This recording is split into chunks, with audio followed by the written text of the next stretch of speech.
Jantric Konthu presents Hunting for Hidden Gold by Franklin W. Dixon. And don't forget to like this video and subscribe to this channel. Chapter 1. Danger in the Fog. Somebody's going to get hurt, Frank Hardy exclaimed. He and his 4 companions paused in the darkening woods and listened as rifle shots and loud laughter rang out from a nearby ridge. Careless hunters, Frank's brother Joe said grimly. Joe was 17, tall and blond, and a year younger than Frank. Let's go back to the cabin, urged plump Chet Morton nervously. I'm hungry, anyhow. Lanky Biff Hooper agreed. We can look for a campsite tomorrow. Unless Frank and Joe are called away to solve a mystery, Tony Preto needled. Frank chuckled. There's a chance we will dash. Smack. A bullet thudded into a tree an inch from Joe's head. For a moment there was stunned silence. Then Frank asked quickly, Joe, you all right? His brother gulped and looked at the gash in the bark. I'm okay. But 1 inch closer dash. Biff Hooper's handsome face flushed with anger. I'm going after those fellows, he declared. As he spoke, 3 hunters came into view. Hold it! Frank hailed them. You men nearly killed my brother. Why don't you be careful? Joe shouted. Sorry, boys, one of the men called back casually. He and his companions did not stop, instead, they moved on through the undergrowth. Is that all you've got to say? Chet bellowed. Forget it, kid, another of the hunters replied. Nobody got hurt. Stupid sportsman, growled Joe as the trio disappeared. He added to his companions, you fellows nearly lost one business partner. The 5 boys had pooled money to build their own cabin and were exploring the deep woods north of Bayport looking for a campsite. To relieve the tension caused by the near accident, Tony Preto said jokingly, we're used to the idea of losing you and Frank. Every time we start a project, you two get involved in a mystery. Frank and Joe were the sons of Fenton Hardy, the well-known detective. They had solved many mysteries on their own and sometimes cooperated with their father on his cases. Biff grinned. Amazing. We've been here 1 whole day, and you Hardys are still with us. Frank winked at Joe. We may have to leave, he admitted. Dad's on a case out west and we're hoping we'll get a call to go and help him. The others groaned, then laughed. In fact, Joe added, we might even find a clue right around here. What? Chorused the Hardys' pals. Remember when Frank and I inquired at the store about a man named Mike Onslow? Joe went on. Dad asked us to keep an eye out for him. Onslow lives somewhere in these woods, and he may have some useful information that ties in with Dad's case. Come on, said Chet. Let's eat and talk later. The boys pushed on through the growing darkness. Fog was beginning to rise by the time they reached the edge of the clearing where their rented cabin stood. As they crossed to the crude log house, rifle shots sounded in the distance. Chet winced. Those careless hunters are still at it, he remarked. The boys were about to enter the cabin when Joe exclaimed, quiet. They all halted, listening intently. It sounded like a cry, Joe said. The others had heard nothing, and finally went inside. Hope nobody was shot by those fools, Tony remarked, lighting the oil lamp. Frank and Joe built a fire in the fireplace, while Chet started supper on a wood stove. This is a bad place to get hurt, Biff said. The boys were 10 miles from the nearest town, Clintville, and the only road was steep and rutted. They had borrowed Mr. Hardy's car for the trip, but had left it in the Clintville garage. George Haskins, owner of the town's one hotel, had rented them the cabin, and his son Lenny had driven the boys to it in his Jeep. It wouldn't be easy to get help here, Joe agreed. Dinner's nearly ready, Chet announced. Bring chairs to the dash, he stopped short. From the clearing. Outside came the sound of running feet and then a frantic hammering on the door. Tony strode over and opened it. Lenny Haskins, a lanky boy, stood in the doorway, panting. "What's the matter?" Tony asked the youth. "Frank and Joe Hardy have a long-distance call at the hotel," the boy blurted, out of breath. "From where?" Frank asked. "Don't know," Lenny said. "There's trouble on the line, and all I could make out was that the person would call back in an hour or so."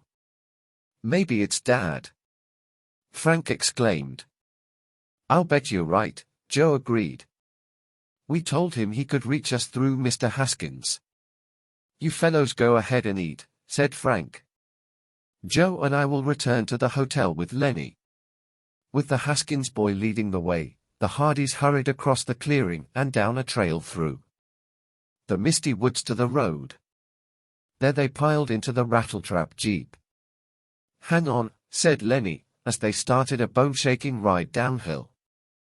20 minutes later the car reached Main Street in Clintville and came to a stop in front of Haskins' hotel. The telephone was ringing as the boys rushed in. Mr. Haskins seized the receiver from the wall telephone. "Yep," he shouted into the mouthpiece, then handed the instrument to Frank. "This is Hank Shale," came a voice, barely understandable through the static. "Your pa asked me to call and say he needs your help pronto. Is Dad okay?" Frank asked loudly. The answer was drowned out by crackling noises over the wire. Then the voice said, "Get here to Lucky Load," and the line went dead. "Hank Shale is the name of the old friend Dad told us he'd be staying with," Joe recalled. "But how do we know that was really Shale?" "I heard the operator say it was Lucky Load calling," put in Mr. Haskins. "That settles it then," Frank said urgently. "Something has happened. We must take off right away and help Dad." "There's a morning flight to the west," Joe said. "We'll have to make it." After some difficulty, the boys managed to place a call to Lucky Load, notifying Hank of their plan to start out the next day. "Better eat before you go," the hotel proprietor said kindly. Gratefully the hungry boys joined Mr. Haskins and Lenny at a table in the kitchen. While they ate, Frank and Joe made their plans. They asked Lenny to take them back to the cabin in his Jeep and wait while they packed. "Then we'll pick up our car in the garage, drive all night, and make Bayport by sunup. Another car can be sent back later for the other fellows." After the meal, the Hardys thanked Mr. Haskins and hurried out with Lenny. Soon they were riding up the steep hill in the noisy Jeep. Joe shouted, "We'll have to move fast to crash." The oil pan of the Jeep hit a rock in the road. The vehicle lurched into the ditch and stopped against a tree. "We can soon push it back on the road," Lenny said, as they climbed out. "No use. We wouldn't get far, the way it's losing oil," replied Frank when he saw the extent of the damage. "We'll walk the rest of the way and you can go back for help or another car." Lenny agreed and hurried down the hill as the Hardys began hiking up the rugged road. Their flashlights were on, but the beams hardly penetrated the thickening fog. Often they stumbled over rocks and into ruts. The night was raw and damp. Suddenly Joe stopped. "What's that?" For a second they both stood still and from the woods came a faint cry. He yelped. "Come on," Frank said tersely. The boys cut into the woods on their right, and felt their way through the mist-shrouded trees. Low branches cut their faces, and once Joe tripped over a huge oak root. Again they heard the thin call for help. "Over there," said Frank, "where the fog is denser." Cautiously they moved forward. Suddenly the cry came more loudly from right below their feet. "Careful," warned Frank, feeling ahead with his foot. "There's a ravine here." Half sliding, the boys worked their way down the bank. At the bottom Frank stumbled over something bulky and there came another moan. He beamed his light on a prostrate figure. "Here he is, Joe," said Frank. The two boys knelt beside the victim. "My leg," the man groaned. "I've been shot." With extreme care Frank pulled aside the trouser cloth torn by the bullet. "Doesn't seem to be much. Bleeding now, but there might be more when we move you." Quickly the boys wound their handkerchiefs loosely around the man's thigh to use as a tourniquet if necessary. As they lifted the moaning figure, he fainted. "No time to waste, Joe. He's pretty weak." Joe peered around into the blanket of fog. "Suppose we can't find our cabin?" he asked grimly. "We must," Frank replied. "This man may die if we don't get him to shelter." Chapter 2. A suspicious summons.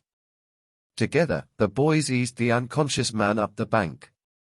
Then Frank hoisted him over one shoulder.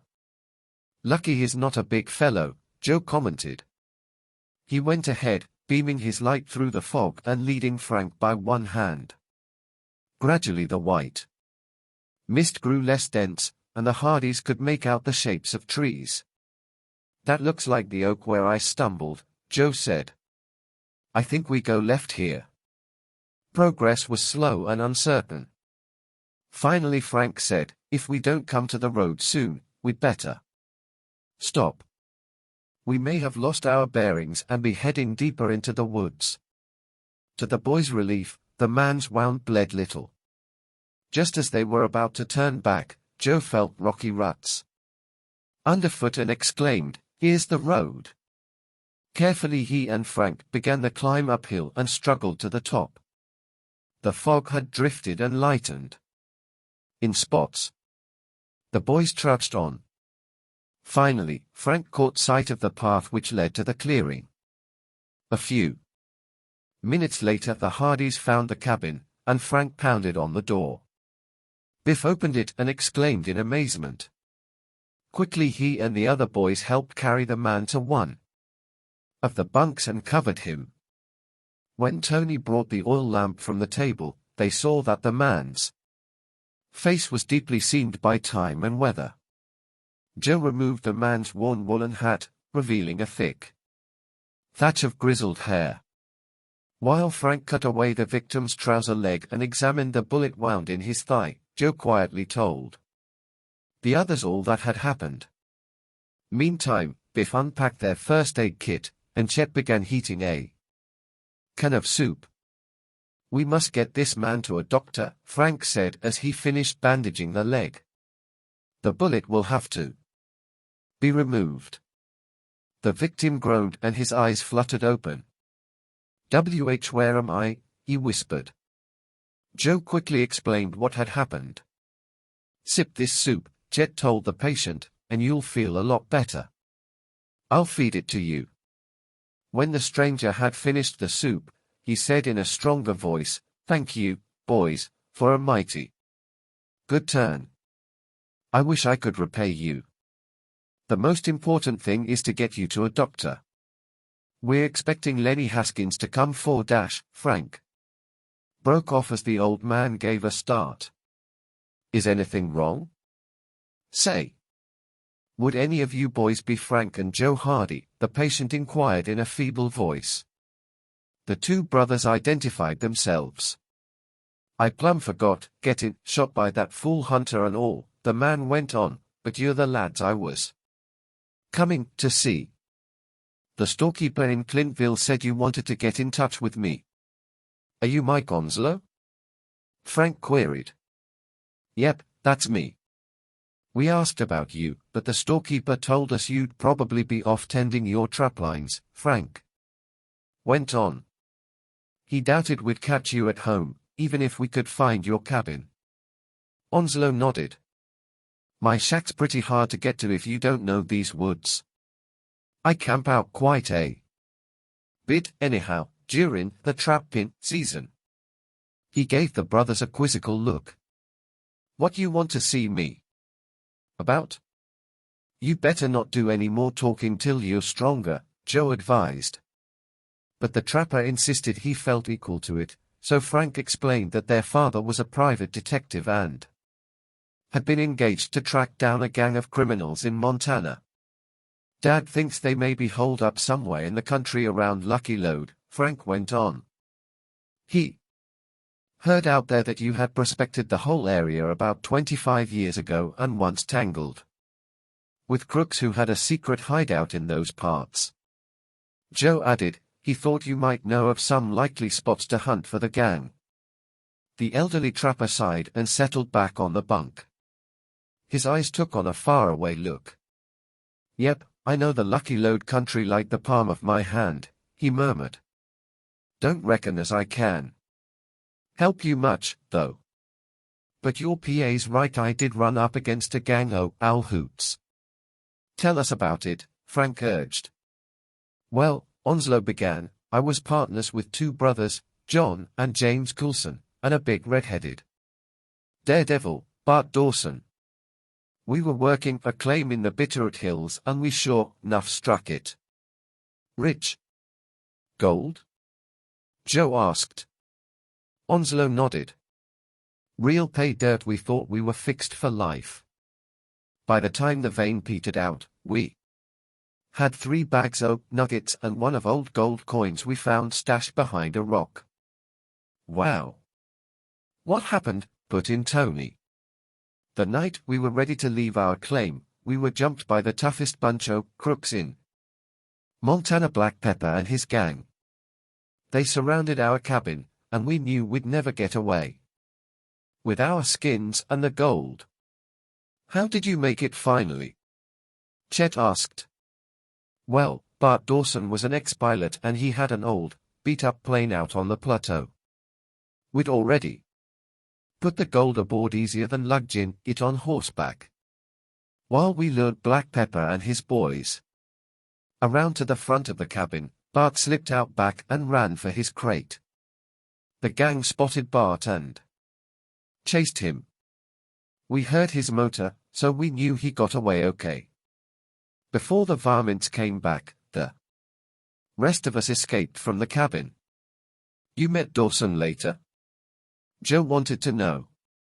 Onslow's face became bitter. We were supposed to meet him up in Helena and split the gold 4 ways. But we never saw Dawson or the gold again. Funny part of it is, Dawson was a good partner. I'd have staked my life we could trust him. But I was wrong. Didn't you ever hear of him afterward, or pick up his trail? Questioned Frank. Nope. Never found hide nor hair o' him. After that, I got fed up prospecting. So I come back east and settled down to scratching out a living with my traplines. I lost track o' the Coulson brothers. Everyone was silent and thoughtful for a moment. Then Joe asked Mike Onslow, have you any ideas as to where Dad might look for the criminals he's after? The woodsman chuckled dryly. Son, there's a heap o' places he might look, awful big country out Montana way. The mountains is full o' spots for a gang to hole up in. The trapper frowned. One likely place was in the Lone Tree area, a box canyon part way up Windy Peak. According to rumors, that was Black Pepper's hideout. The Hardys were excited by this information. Thanks for the tip, said Frank. It's tough luck, you're getting shot tonight. It wouldn't have happened if you hadn't started out to see us. But maybe we can make up for it. Right. Joe chimed in. When we're out west, we'll try to find a clue to Dawson and your missing gold." "That's kind of you, boys," said the trapper, "but I don't think there's much use. If Dawson really stole that gold, there wouldn't be much left after 25 years. All the same," he added spunkily, "if you're willing to try, I'll help you if I can." Onslow scratched his head and was thoughtful for a moment. "Don't know if it'll do any good, but I'll draw you a map of our claim." "That'll be a starting point, anyhow," Frank said. While the boys packed the Hardy's gear, Onslow drew a map for Frank and Joe. "Here's where the claim was," he said, marking an X. "This region was called the Lone Tree area because of a giant pine, which stood all by itself on a cliff. Everybody out there knows Lone Tree," he added. As Joe tucked the map into his pocket, someone pounded on the door. It was Lenny. "Are you ready?" he asked, panting. "The Jeep's fixed." Frank told him about finding Onslow with the gunshot wound. Then the boys improvised a stretcher, and Frank and Joe carried the injured trapper out to the Jeep. While they were placing him on the back seat, Tony, Chet, and Biff collected and stowed the Hardy's gear. A few moments later Lenny started the engine and they took off. "So long," Frank and Joe called from the Jeep. "Good luck," chorused Chet and the others. When Lenny reached town, he drove straight to the local doctor's office. Despite their hurry, the Hardys waited to hear Dr. Knapp's report after the bullet had been removed. "He'll have to stay off that leg and have nursing care," Dr. Knapp advised as he washed his hands. "He ought to go to the hospital." "I have no money for that," Mike spoke up. "I'll look after myself." "No, you won't," Frank said with a smile. "We'll take you back to Bayport with us." "You bet," his brother added. "Mother and Aunt Gertrude will like having somebody to fuss over." The injured man protested that he did not want to be a nuisance, but the boys won their point. After picking up their car at the garage, they drove all night and arrived in Bayport at dawn. Quietly they carried Onslow up to their room. Then Frank awakened his mother and explained what had happened.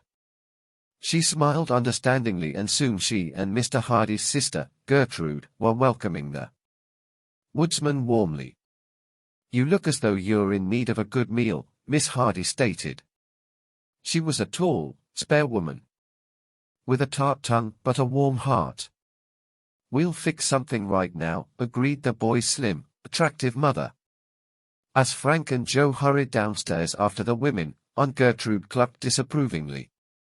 "Flying around in airplanes, traipsing about the Wild West chasing outlaws. You boys are headed for trouble. Again." "We hope so, Auntie." Joe laughed as his aunt sniffed and bustled into the kitchen with Mrs. Hardy. Frank called the airport to check on their plane time and reported to Joe. "We have 1 hour to shower, dress, drive to the airport, and buy our tickets. We can take our camping gear just as it is," said his brother. The boys wasted no time getting ready, and soon were on their way. They pulled up in the parking lot outside the air terminal with 10 minutes to spare. Frank paid for their tickets and checked the baggage. Through to Cold Springs, the closest airport to Lucky Load. Meantime, Joe wired their father. As the brothers sank into their plane seats, Joe exclaimed with a grin, "We made it." "But we have to change at Chicago and Butte," Frank reminded him. As soon as the plane was airborne, a hot breakfast was served. After eating, the boys napped for a couple of hours. When they awoke, Joe took out the map Onslow had drawn. "It shows the area around the claim," he remarked, studying it closely. "But not how to get there from Lucky Load." Joe was replacing the sketch in his wallet when the pilot's voice announced that they were coming into Chicago's O'Hare Airport. After deplaning, Frank and Joe checked at the airline ticket counter. A clerk told them that the plane they were to board would be 3 hours late in taking off. Just then a quiet voice behind them asked, "You the Hardy boys?" The brothers turned to face the speaker, a well-dressed man in dark clothes. "Yes, we are," Frank replied. "My name is Hopkins," the stranger said. "I've had word from your father that I'm to give you some important reports. Unfortunately, I didn't have time to stop by my office to get them, so I'll have to ask you to come there with me." Frank looked at Joe. They had never heard the detective mention Mr. Hopkins. The man smiled. "I'm glad to see you're cautious," he said. "But I assure you this is on the level. Your father called me this morning." The boys realized they did not know all Mr. Hardy's associates. It was possible the man was telling the truth. Both Frank and Joe reasoned that Hank Shale could have mentioned Mr. Hopkins over the telephone, but they had missed it because the connection had been so bad. "Whom is Dad staying with?" Frank asked as a test. "Hank Shale," Mr. Hopkins replied promptly. Then he added seriously, "The reports are very important. Boys." Frank and Joe knew they would have to risk accompanying him. "All right," Frank said. "Let's go. My car and chauffeur are right outside," Mr. Hopkins told them, walking toward the door. The brothers followed him to a large black sedan parked at the curb. The chauffeur leaned back and opened the rear door. The boys climbed in. Mr. Hopkins seated himself in front. Suddenly, as the driver started the motor, both rear doors opened and two big, tough-looking men slid in, one on each side of the Hardys. Instantly Frank and Joe realized this was a trap. Joe reached across to the dashboard in a desperate effort to switch off the engine. The two thugs pushed him back roughly. "No, that," one snarled as the car shot away from the curb. "From here on you kids'll take orders from us. Don't argue or we'll shut you up in a way you won't like." Chapter 3. Shortcut to Peril. Frank and Joe gritted their teeth, furious at having walked into a trap. The two thugs kept an iron grip on the boys. "Where are you guys taking us?" Joe asked angrily. Hopkins turned around in the front seat and gave a nasty sneer. "You're both going on a little trip.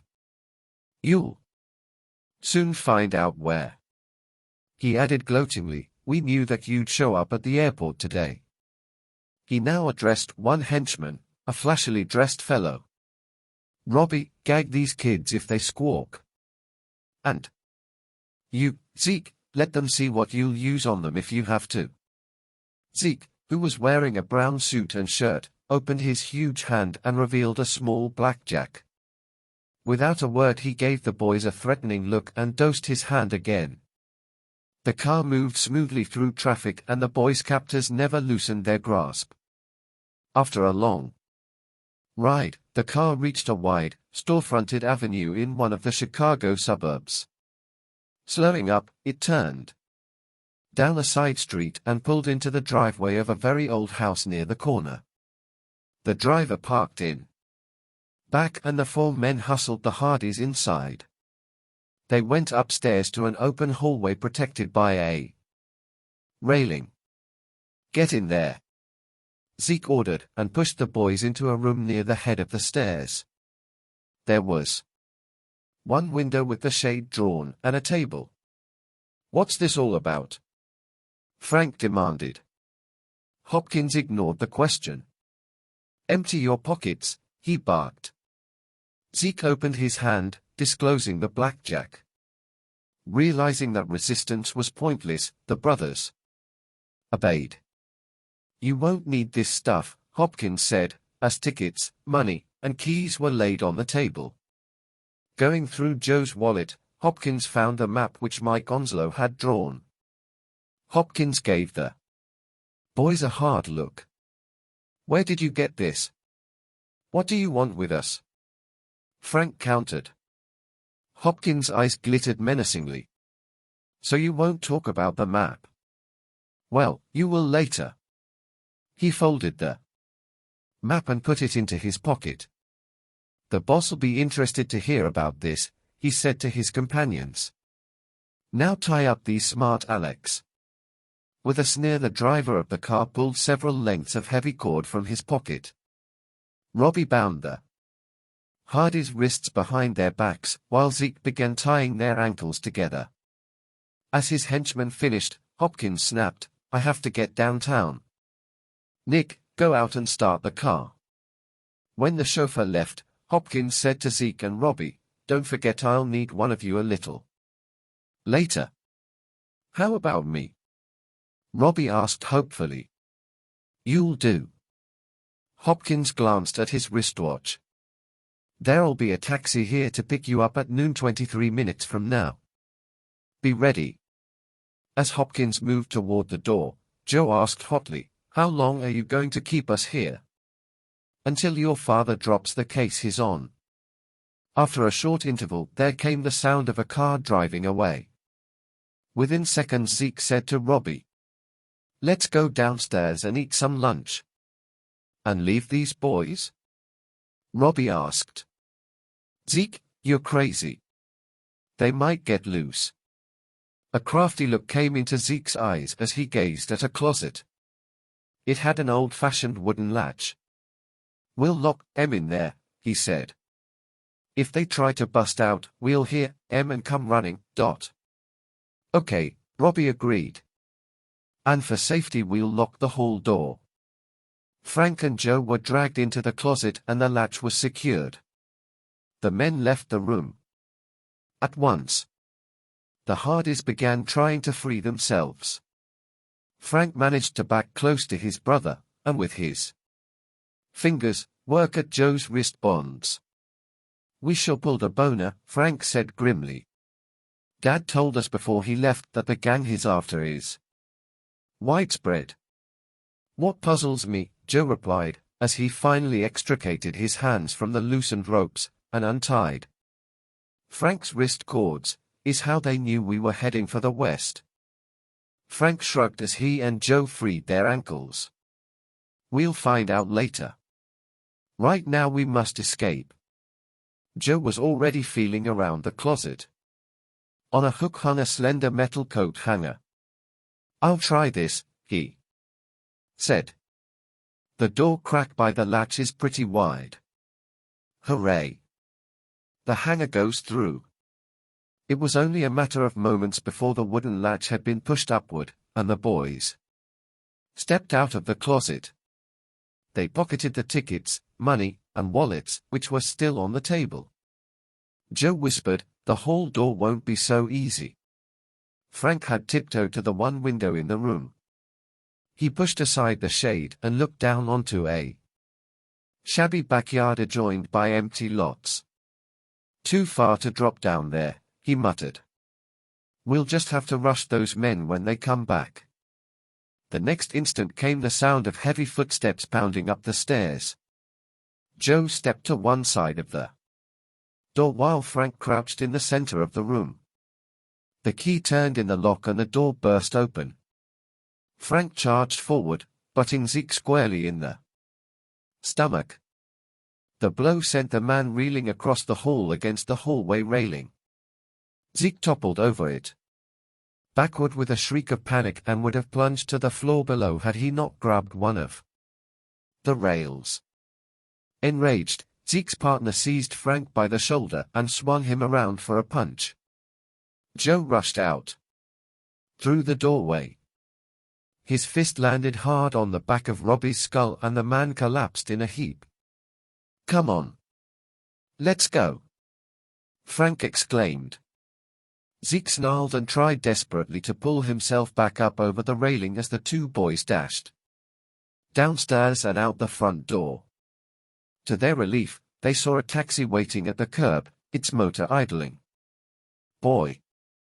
We timed things just right, Joe exclaimed gleefully. The driver, a thin-faced, hawk-nosed man, looked at the boys in surprise as they yanked open the car door and climbed in. "Ahead airport," Frank ordered. "Fast as you can make it." The driver threw the car into gear and pulled away from the curb. Frank and Joe looked back at the house. As the taxi reached the corner and swung onto the avenue, the boys caught a glimpse of Robbie rushing from the house. "I'll bet he's mad enough to chew nails," Joe thought with a chuckle. "I'd like to see Hopkins' face when Robbie reports what happened," Frank whispered. "Can't you go any faster?" Joe asked the driver. "We have to catch a plane." The taxi driver glanced at the Hardys in his rearview mirror. "Sure. I'll take a shortcut." He turned right at the next corner. After threading his way through several narrow side streets, the driver came to another avenue. Here he swung right again. The Hardys were puzzled. Although the side streets had slanted and twisted somewhat, it seemed as if they were now heading back in the same direction from which they had come. Joe was about to protest when Frank clutched his arm. He pointed furtively to the taxi driver's identification card. The photograph on the card showed a chubby man with a small button nose. He looked nothing like the hawk-featured driver. Joe gulped as he realized that this driver was an imposter, most likely one of Hopkins' thugs. The boys had escaped from Zeke and Robbie only to fall straight into the clutches of another member of the gang. Chapter 4. A Painted Warning. The Hardys looked at each other, speechless. No wonder the taxi driver had seemed surprised. He must have guessed they had escaped from Zeke and Robbie. But he had not dared risk any strong-arm tactics in full view of the neighboring houses. Probably, Frank thought, he had driven around to gain time while figuring out his next move. Maybe the driver, too, had glimpsed Robbie and was circling back to the house for help. Joe wondered, could we tackle this hood without causing an accident? I'm afraid not. As if reading his brother's mind, Frank scribbled a note on his plane ticket envelope. "Hop out at first stoplight." Joe nodded tensely. 2 blocks later a traffic signal loomed. It was just changing to yellow. The driver tried to beat the light, but an oncoming car made a left turn, blocking his way, and he had to slam on the brakes. Frank nudged his brother toward the right-hand door and Joe jerked it open. "Hey! What's the idea?" the driver snarled as the boys leaped out. "Come back." Frank and Joe sprinted across the street. Reaching the curb, they glanced back. The driver was still snarling at them, but they could not hear what he was saying. Then the light changed and he was forced to move on in the surge of traffic. He may try a U-turn. Frank said, "Let's go." "Wait. Here comes another taxi," Joe exclaimed. They flagged it down and jumped in. "Ahead airport." "Step on it," Frank ordered. As the taxi sped off, the boys watched out the rear window. But no one was in pursuit. "Phew," Joe said, giving a sigh of relief. "Good thing you spotted that identification photo." Frank nodded. "That thug must have stolen the car from the real driver and not just to trap us," he whispered. "I'll bet it was to be used for pulling another job." "Right. That's why Hopkins told Robbie exactly when it would arrive. They may be planning a carefully timed hold-up." It was only a few minutes before takeoff when the boys dashed into the air terminal. Frank made a hasty call to Captain Jaworski of the Chicago Police, an old friend. Frank quickly explained what had happened and told the chief their theory that the gang might be planning to use the stolen taxi for some crooked job. The name on the real driver's identification card was Ira Cleader, Frank added. Good enough. We can get the license number from the taxi company. And thanks for the tip. Joe, who was standing watch outside the telephone booth, rapped on the glass and pointed frantically to his wristwatch. Frank rang off, and the boys raced to the loading gate. We nearly left without you, the stewardess said as she welcomed them aboard the plane. The Hardys smiled and found seats. Soon they were airborne. The two boys settled back as the plane headed west. I'd sure like to know how Hopkins got word we were on our way to Lucky Lode, Frank mused. The gang out there must have informed him, Joe said. Remember, he even knows that Dad is staying with Hank Shale. Another thing, Frank went on, why should they be interested in that map? Is there some connection between Onslow's claim and the gang? We'd better ask Mike to send us another map. I can remember it pretty clearly, Joe assured him, then added soberly, why didn't Dad call us himself? I hope he's not hurt. Frank nodded, troubled. Lunch was served aboard the plane. Afterward, the boys dozed. At Butte they were wary, staying close to other passengers as they changed planes. No one bothered them, however. Soon they were winging their way in a two-motored craft over the frozen ridges of the Rockies toward Cold Springs, the small airport serving Lucky Lode. The plane set down bumpily on a snow-covered landing strip. As the Hardys came out and gazed around, a sharp, biting wind hit their faces. Wow. This sure is different, said Frank. Pine woods surrounded the bleak, windswept field with its Quonset hut terminal and hangar. A helicopter and a tiny single-engine aircraft were parked near the edge of the field. To the west loomed the snowy Bitterroot mountain range. BRR. Joe shivered. Lonely looking, eh? Sure is. Frank replied. As the brothers headed for the terminal, a hatless man in a plaid mackinaw strode toward them. Frank. And Joe Hardy, he boomed. He was a tall, handsome, ruddy-faced man. His white hair blew about in the wind. I'm Bob Dodge, he added, shaking hands with the boys heartily. Your father's working on a case for me in Lucky Lode. I came over in my helicopter to pick you up. Why didn't Dad come? Frank asked. He had an accident, broke a couple of ribs. Nothing serious, Dodge added, but the doctor taped his chest and wants him to keep quiet. Seeing a look of suspicion on the boys' faces, Dodge took a picture from his pocket. Your father gave me this. He held out a snapshot of the Hardys' house with Aunt Gertrude standing on the lawn. That's your father's sister, Dodge said. Okay. Frank knew that if the detective had been forced to hand over the picture, he would not have given Aunt Gertrude's true identity. Mr. Dodge must be all right. We have to be careful, Joe explained. I understand. Dodge smiled. There's some stuff in the terminal I want to pick up. You two go on aboard. He gestured toward the helicopter. The boys started across the field. They were still some distance from the craft when a tall, thin man suddenly jumped out of the ship and walked rapidly away. Wonder who he is? Joe asked. Maybe an airport attendant, Frank guessed. If so, why is he heading for the woods? Frank frowned.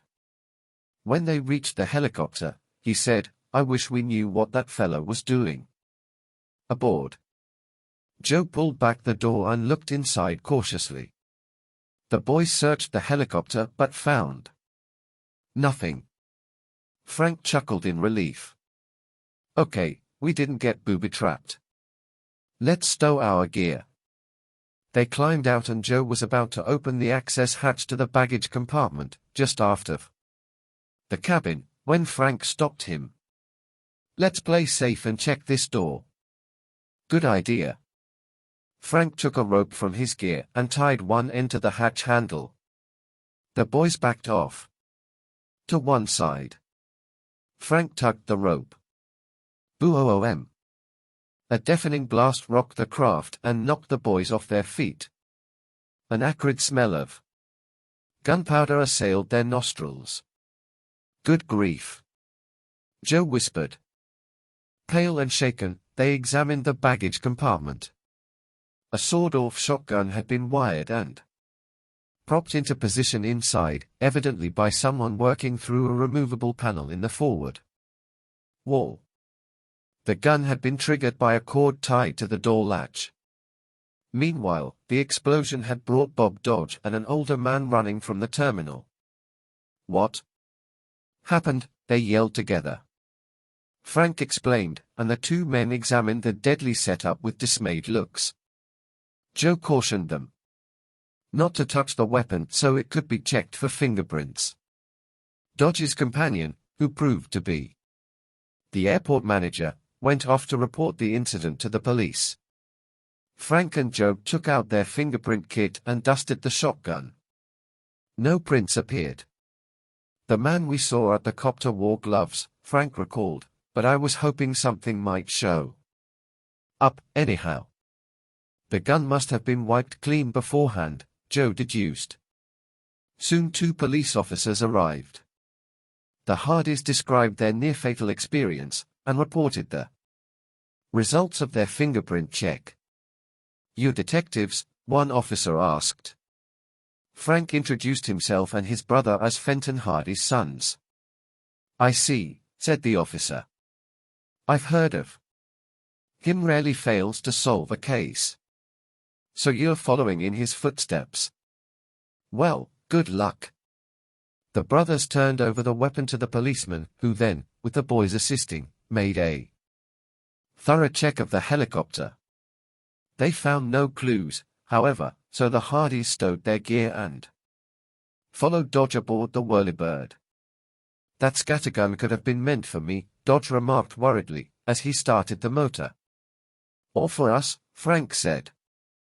As the helicopter rose and soared toward the Bitterroot mountain range, Frank told Dodge of their being kidnapped in Chicago.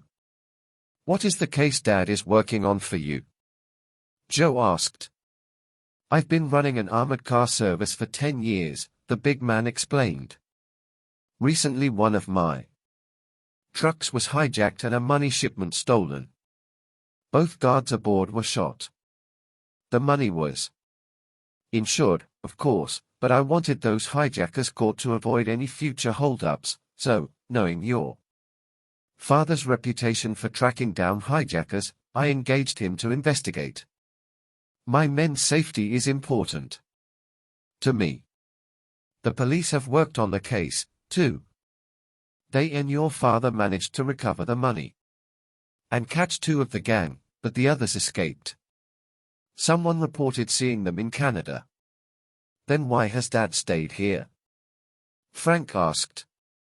"Because he believes the leader of the gang, Big Ol' Martin, is still in this area. Your father refuses to leave until he is found." "How did Dad get hurt?" Joe questioned. "He was thrown from a horse yesterday afternoon," Dodge replied, "while chasing a fellow he thinks is one of Big Ol's men. And now Dad wants us to try to find the outlaws," Frank surmised. "Yes," Dodge said, "and the sooner the better. Big Ol's dangerous. He belongs behind bars. The police know he has henchmen in other cities." As Dodge spoke, the helicopter shook and rattled in the wind. Below them, the boys saw wild, rugged country. Snow-covered buttes stood like gaunt sentinels overlooking heavily wooded valleys. Presently Dodge shouted, "It won't be long now."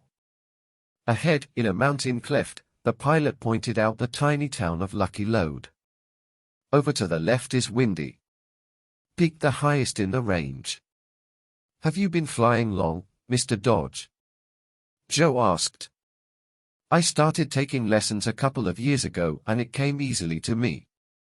Have you always lived in the West? Frank asked, but Dodge did not reply. Here we go, he said, and began setting the helicopter down. Frank wondered if Dodge had not heard his question or did not want to discuss his past. The pilot landed expertly in a clearing at one end of Lucky Lode. Then he helped the boys lug their gear to Hank Shale's cabin at the foot of a steep hill on the outskirts of the town. When Frank knocked, the door was opened by a tall, skinny man with thinning red hair. His wrinkled face split into a grin when he saw the trio. Come in and thaw out, he exclaimed. I'm Hank Shale. Your pa and I've been waiting for you. The boys entered to find their father seated before a roaring fire. Fenton Hardy was a trim, athletic-looking man. His keen eyes lighted up when he saw his sons. Hello, boys, said the detective, and moving carefully, shook hands with them. Thanks for giving up your camping trip. We'd rather work with you any day, Joe said, grinning. Mr. Hardy smiled and turned to Dodge. I appreciate your bringing my sons. Hank announced that he was going to the kitchen and rustle up some grub.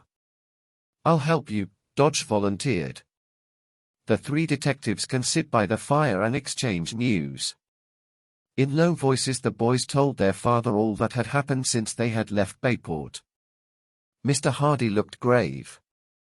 I agree with you that someone here must have informed old Chicago henchman that you were coming. But who? He glanced toward the kitchen and called, Hank. When the red-haired man appeared in the doorway, Mr. Hardy asked him, who was in Burke's General Store when you phoned my sons last night? Just the usual crowd of fellas sitting around the stove, Hank replied. I had to holler on account of that bad connection, so they all heard every word. Someone on the line might have been listening, too, Joe remarked. I smell something burning, Hank exclaimed and bolted into the kitchen. We'll have to be on guard, said Frank. Someone probably will be watching every move we make. Dad, Joe asked, what made you so sure Big Al didn't go to Canada? I was working with the police, Mr. Hardy said, when we caught two of the gang week before last. One of them told us Big Al was hiding out here and meant to attend to some unfinished business. The police thought he was lying in order to sidetrack us while Al made an escape. I had a hunch it was the truth. Why? Asked Frank. Because the man seemed scared and appeared to be hoping for a break at his trial. I started riding the hills trying to pick up Al's trail. Yesterday I followed a rough-looking fellow on horseback. He met another man in a small clearing. I heard them talking and caught the words, Big Al, and hideout. Just then, my horse Major whinnied and the men galloped off. I gave chase, but Major stumbled and I took a spill. The detective smiled ruefully. Now I'm stuck here. Boys, he added seriously, your job is to find that hideout. Frank and Joe, greatly excited by this challenge, discussed it all during a supper of thick Western steaks, beans, and biscuits. We'll have to get a line on what Big Al's unfinished business is, Frank said, when they were seated around the fireplace later. In any event, it's probably illegal, his father rejoined. Presently Dodge got up. Guess I'd better get back to the hotel. Are your offices in Lucky Lode? Joe asked. No, in Helena. I've been staying in town to watch developments on the case. If there's any way I can help you, boys, the big man added, just let me know. After Dodge had left, Mr. Hardy remarked, Bob strikes me as a fine man. Never mentions his early days, but I'm told he started his business on a shoestring and built it up by hard work. Speaking of work, who wants to wash dishes? Laughing, The boys took Hank's hint, and before long the kitchen was shipshape. Finally the brothers went to bed in one of two small rooms which led off the big one. Weary, the boys fell asleep immediately. Suddenly they awoke with a start. A rumbling noise was coming from behind the cabin, growing louder every moment. The brothers leaped from bed. At the same instant, the cabin was jarred with a deafening crash. Frank and Joe heard Hank yell as they rushed into the living room. "Look! Fire!" He pointed to the kitchen where a bright red glow was visible. The trio dashed in. By the light of the flames they could see that a huge boulder had crashed through the back wall, overturning the stove and spewing burning firewood over the floor. The boys raced back to their bedroom to get blankets. Spreading them over the fire, they began smothering and stamping out the flames. Mr. Hardy had hurried from his room, but the boys would not allow him to help. Meanwhile, Hank had filled a bucket at the kitchen pump and was dousing water over the hot stove. The fire sizzled angrily but gradually died out. "Tarnation!" Hank exclaimed. "Nearest thing to an avalanche we've ever had around here." He lighted an oil lamp, and everyone surveyed the damage. "What a mess!" Joe grimaced. The cabin owner sighed. "A whopping big hole in the wall, and some burnt flooring. Well, I reckon I can fix it tomorrow." Frank and Joe started to push the boulder out through the hole, then Joe gasped in surprise. On the huge stone were brightly painted red letters. Rolling the boulder a bit farther, the boys made out a crudely painted message. "Hardys leave town. A warning from Big Ol'," Frank said grimly. Chapter 5. The Strange Blue Light. The 3 detectives and Hank examined the warning message on the huge rock. "Big Ol' is a rough customer," Mr. Hardy said, frowning. "Be on your guard at all times." "We'll watch out, Dad," Frank promised. He and Joe shoved the boulder outside and looked up the hill. The moon had set and the mountainside was shrouded in darkness. "No telling if anyone's up there," Joe muttered. The two brothers shivered in the icy wind, and then squirmed through the hole into the burned kitchen. Meanwhile, Hank pulled on warm clothes, went out to a lean-to, and brought back a tarpaulin. The boys helped him nail it over the hole in the wall, then set the stove up. "That'll do till morning," Hank said. Frank and Joe were up as soon as it was light. After a quick breakfast they climbed the steep, snow-covered slope behind the shack, following the trail plowed by the huge boulder. The boys soon found a deep gouge where the stone had been pried out of the hillside. "Somebody used a crowbar to get it going," Joe said, kneeling on the ground. "And here are some traces of red paint," Frank pointed out. They scouted around thoroughly, and noticed the snow had been disturbed, as if to cover tracks. "Whoever pried that stone loose," Frank said thoughtfully, "may have come from town rather than from a hideout in the hills." "Why?" "Because it's not likely that anyone hiding up in the mountains would have red paint on hand. The person who did this probably got it at the village store."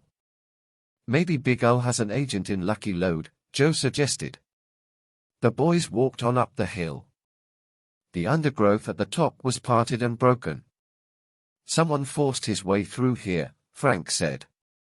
They followed the trampled brush to a trail which led along the wooded ridge, paralleling the main street of Lucky Lode below them. Soon they spotted a narrow path leading down into the small community. "The man we're after could have come this way," Frank said. "We'd better scout for clues." Slowly he and Joe walked down the steep, narrow trail. There were footprints, but these were too jumbled to be of any significance. They reached the bottom without finding anything else, then climbed back to the top and continued along the ridge. After a while the boys emerged into a clearing. Before them lay an old cemetery. They crawled through a gap in the dilapidated wooden fence and walked silently among the gravestones. From the bleak, windswept spot they could see all of Lucky Lode in the valley below. The old part of town ended directly under the cemetery. "Look at these, Frank," called Joe, from where he knelt beside a double headstone. "John and James Coulson." Frank read. "Mike Onslow's partners. I guess they came to Lucky Lode to try for another stake," Joe said. "You're probably right," Frank replied. The boys decided to go into town and headed for the cemetery gate. Coarse brush grew up around the ornate posts. Frank passed through, but Joe was pulled up short. "Wait," he said. "I'm caught."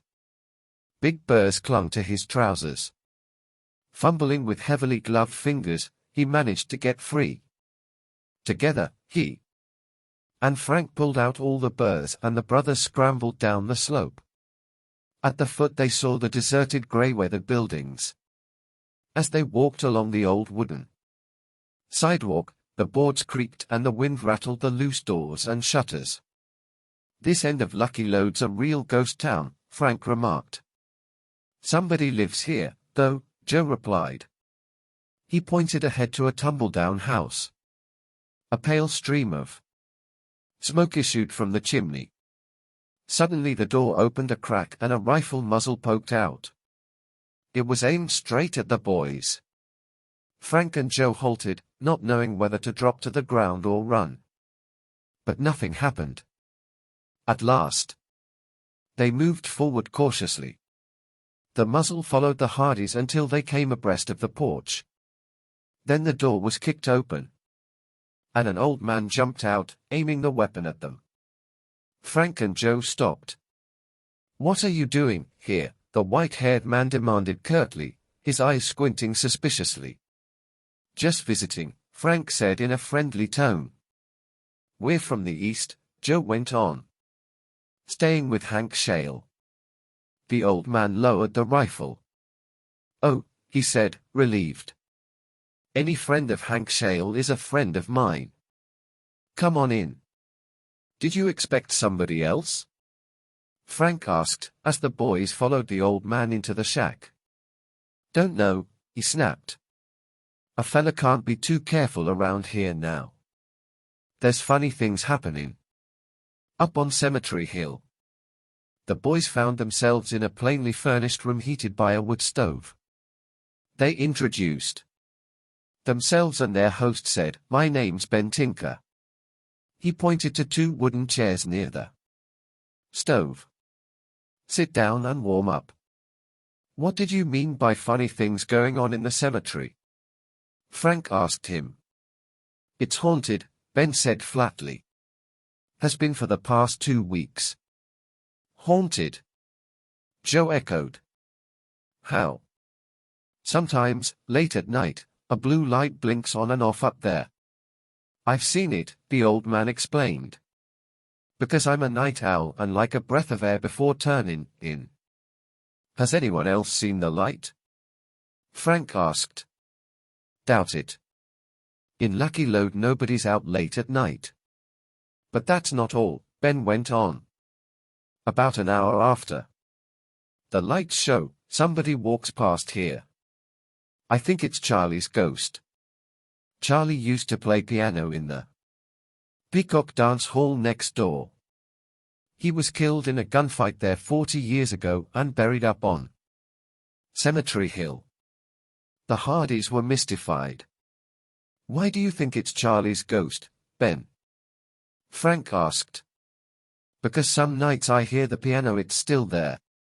Sort of tuneless, like when Charlie let his fingers wander over the keys." "When was the last time you saw the blue light?" Frank queried. "Night before last." "You don't really believe it's a ghost, do you?" Joe said. "Might be. Then again might not. Somebody might be up to monkey business, Ben admitted. That's why I keep this handy. He pointed to the rifle leaning against the wall. Frank, on impulse, asked the old-timer, "Do you know anything about John and James Coulson?" "Sure do. They died in a mining accident about 25 years ago, after some highbinder stole a lot of gold from them." "We'd like to hear the story," Frank said quickly. Ben's rambling account of the Lone Tree incident agreed with the version the Hardys had heard from Mike Onslow. "What happened to Bart Dawson?" Joe asked. "Can't say for sure," was Ben's reply, "but he must have kept the gold. I saw him in Helena a couple of years after, and he acted like he didn't know me." "Why would he have done that if he hadn't been guilty?" The Hardys exchanged glances. It certainly sounded as though Mike Onslow's ex-partner had absconded with the gold. The brothers got up to leave, and Frank said, "Thanks for telling us all this, Ben." "Any time, boys. Come back again," the man urged. "But stay away from that graveyard." As the Hardys walked down the main street toward the populated part of Lucky Lode, Frank suggested that the blue light could be a signal. "I think so, too," Joe agreed. "Cemetery Hill is clearly visible from everywhere in town. It would be an ideal place for Big Al to signal a spy if he had one in Lucky Lode," Frank remarked. "Ben said the light has been around for only a couple of weeks," Joe added, "and that's about the length of time Dad thinks Big Al has been hiding out near here." "The footsteps Ben hears could be the spy returning to town after meeting Al in the cemetery," Frank speculated. "What about the piano playing in the deserted dance hall?" Joe asked. "Maybe it's Ben Tinker's imagination." By this time the boys had reached the business section of Main Street. Frank stopped in front of the general store. "Let's go in and see if we can find out anything about that red paint." Inside, a husky man stood behind the counter, slitting open cartons with his pocket knife. Frank asked if he were the owner. "I am," he said. "Jim Burke's the name." Frank and Joe told him who they were, and he introduced the boys to several men seated around a potbelly stove. The Hardys noticed that the town post office, telephone switchboard, and telegraph office were also in the store. "You must know everything that's going on in town, Mr. Burke," Joe said, smiling. "That's right," the man answered with a wink. "Could you tell us which stores here stock red paint?" Frank asked. Burke chuckled. "This is the only store there is," he replied. "I carry it. You want some?" "No," said Joe. "We'd like to find out if anyone bought red paint in the past few weeks." "No one," Burke told him promptly. "I'd remember because I don't sell much of it." "Why?" While Frank described the boulder attack on Hank's cabin, he and Joe watched their listeners' faces. None showed any sign of guilt. The Hardys told about meeting Ben Tinker and asked if anyone else had seen the blue light at the top of Cemetery Hill. Burke laughed. "Ben Tinker's always imagining things." One of the other men guffawed. "A couple of weeks ago he was seeing men from outer space." The Hardys did not believe this but made no comment. They left the store and went back to their cabin. Here they found Hank Shale and their father repairing the damaged wall. "You'd better take it easy, Dad," Joe said with concern. "Oh, I haven't been exerting myself." Fenton Hardy grinned at his sons. "I have to find some way to work off a little energy." While Hank fixed lunch, Frank and Joe related what they had found out. "Ben is an old man," Hank put in as he dished out a sizzling plate full of ham and eggs, "but he's not loco. Still, the whole story, blue lights and all, might be just his imagination." That afternoon the boys insisted that their father remain quiet while they helped Hank rebuild the cabin wall. By nightfall the job was done. While they were relaxing in front of the fire after supper, Hank told the boys where they could rent horses to search for Big Ul's hideout. "I only have my mare Daisy," he added, "and she's none too young and spry. There are a number of abandoned mines in this area," Mr. Hardy told his sons. "I suggest you investigate them. But watch out for Tommyknockers," Hank warned with a grin. "Tommyknockers? What are they?" Joe asked. "Some kind o' gnomes or spirits or such like that live underground. Old-time miners used to say that if you heard one knocking, it meant there was about to be an accident." "Okay. If we hear any, we'll watch our step," Frank promised jokingly. "By the way, we'd like to search the Lone Tree area." "Where was Mike Onslow's claim located?" "Nobody knows anymore," Hank said, scratching his head. "The Lone Tree territory's too big for you fellows to cover alone." He drew them a sketch, showing the location of Lone Tree and deserted mines in the area. Frank and Joe decided which ones they would try next day. Later, the brothers walked down to the livery stable on Main Street and rented horses for their expedition. The boys rode back to the cabin and stabled the animals in Hank's lean-to. When they returned, Hank and Mr. Hardy were asleep, but the boys sat up for a while and discussed the mystery. They became aware that the wind had risen and was whipping around the cabin. "We'd better take a look at the horses," Frank suggested. Bundling into their heavy jackets, the boys went outside. The lean-to was snugly built and the animals seemed comfortable. Satisfied, Frank and Joe started back. As they rounded the corner of Hank's cabin, they stopped short. "Look," breathed Joe. Clearly visible on the top of Cemetery Hill was a winking blue light. Chapter 6. Ghost Music. "Let's go up there," urged Frank, grabbing Joe's arm. As quickly and quietly as possible, the boys scaled the hill in back of Hank's cabin and hurried along the ridge trail toward the graveyard. When they reached the edge of the clearing, Frank and Joe paused in the shelter of the trees. The night was moonless, but the northern lights made great colored streaks across the sky. In a back corner of the cemetery, the brothers spotted a tall, thin figure. Probably the person who signaled with the blue light. Joe whispered. Crouching low, the young detectives crept through the broken fence. They moved forward soundlessly to a large stone monument and knelt behind it. The Hardys wished they could get closer to the man, but that gravestone was the only one large enough to afford them cover. The man paced about restlessly, stamping his feet and huddling his shoulders for warmth. Presently the boys heard the sound of footsteps in the front of the cemetery. A second figure, big and bulky, approached the first. The newcomer's cap was pulled low, and his face appeared to be muffled for protection against the bitter cold.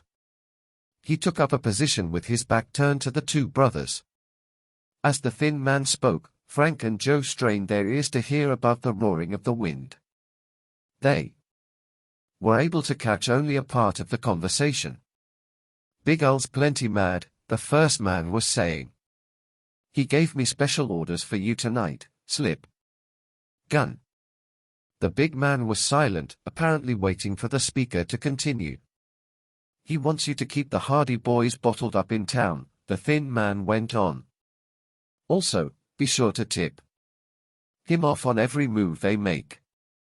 The other man's muffled response was drowned by the wind. Evidently he had asked a question. "No luck yet," the tall figure declared. "He'd better forget that special business, it's hopeless.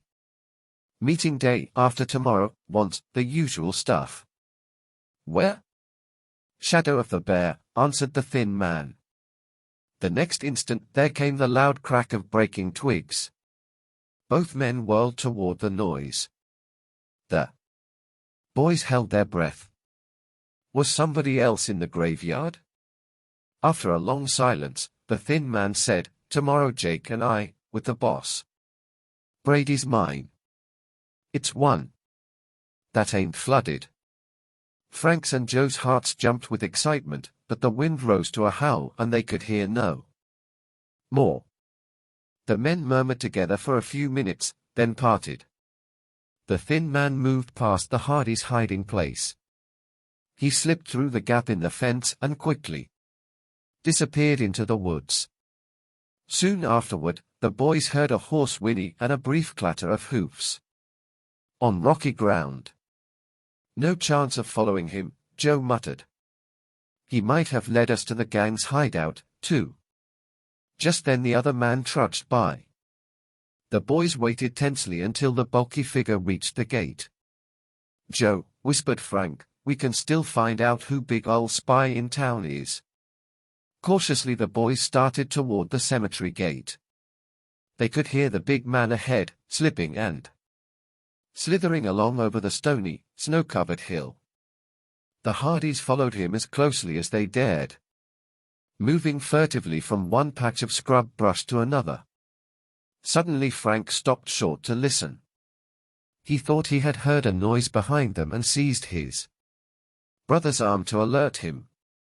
Startled, Joe slipped and nearly fell. A shower of stones cascaded down the hill. There was silence on the dark slope. Frank and Joe stood motionless, listening intently.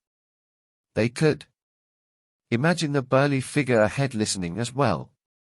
Then, from behind them, another rock came tumbling down. Joe nudged Frank.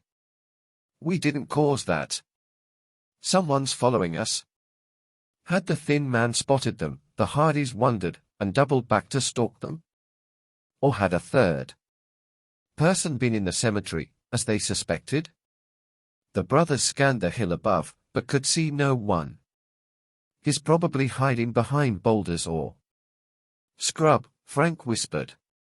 After a while the Hardys thought they detected sounds of movement below them.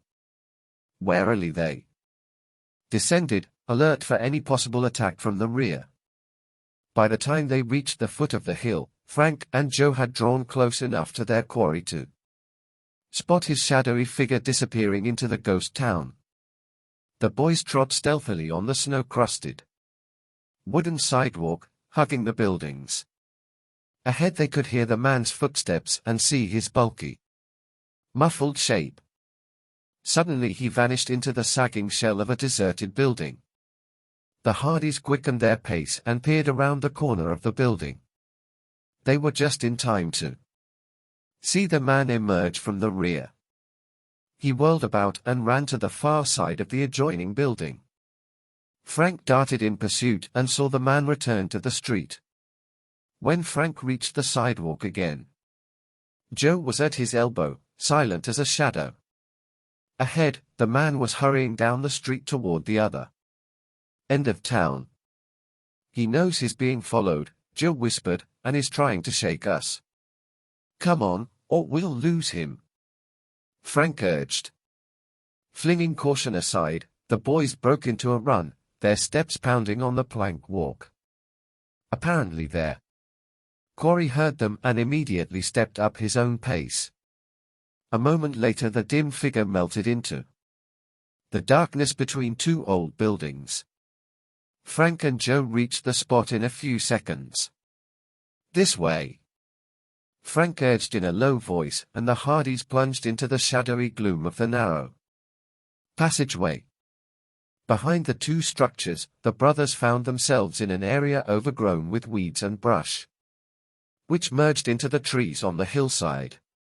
Frank and Joe halted, straining their eyes in the darkness and listening intently. Nothing could be heard but the wind and the howl of a wolf somewhere beyond the ridge. "Looks as if he's given us the slip," Joe muttered. The boys flicked on their flashlights and searched about.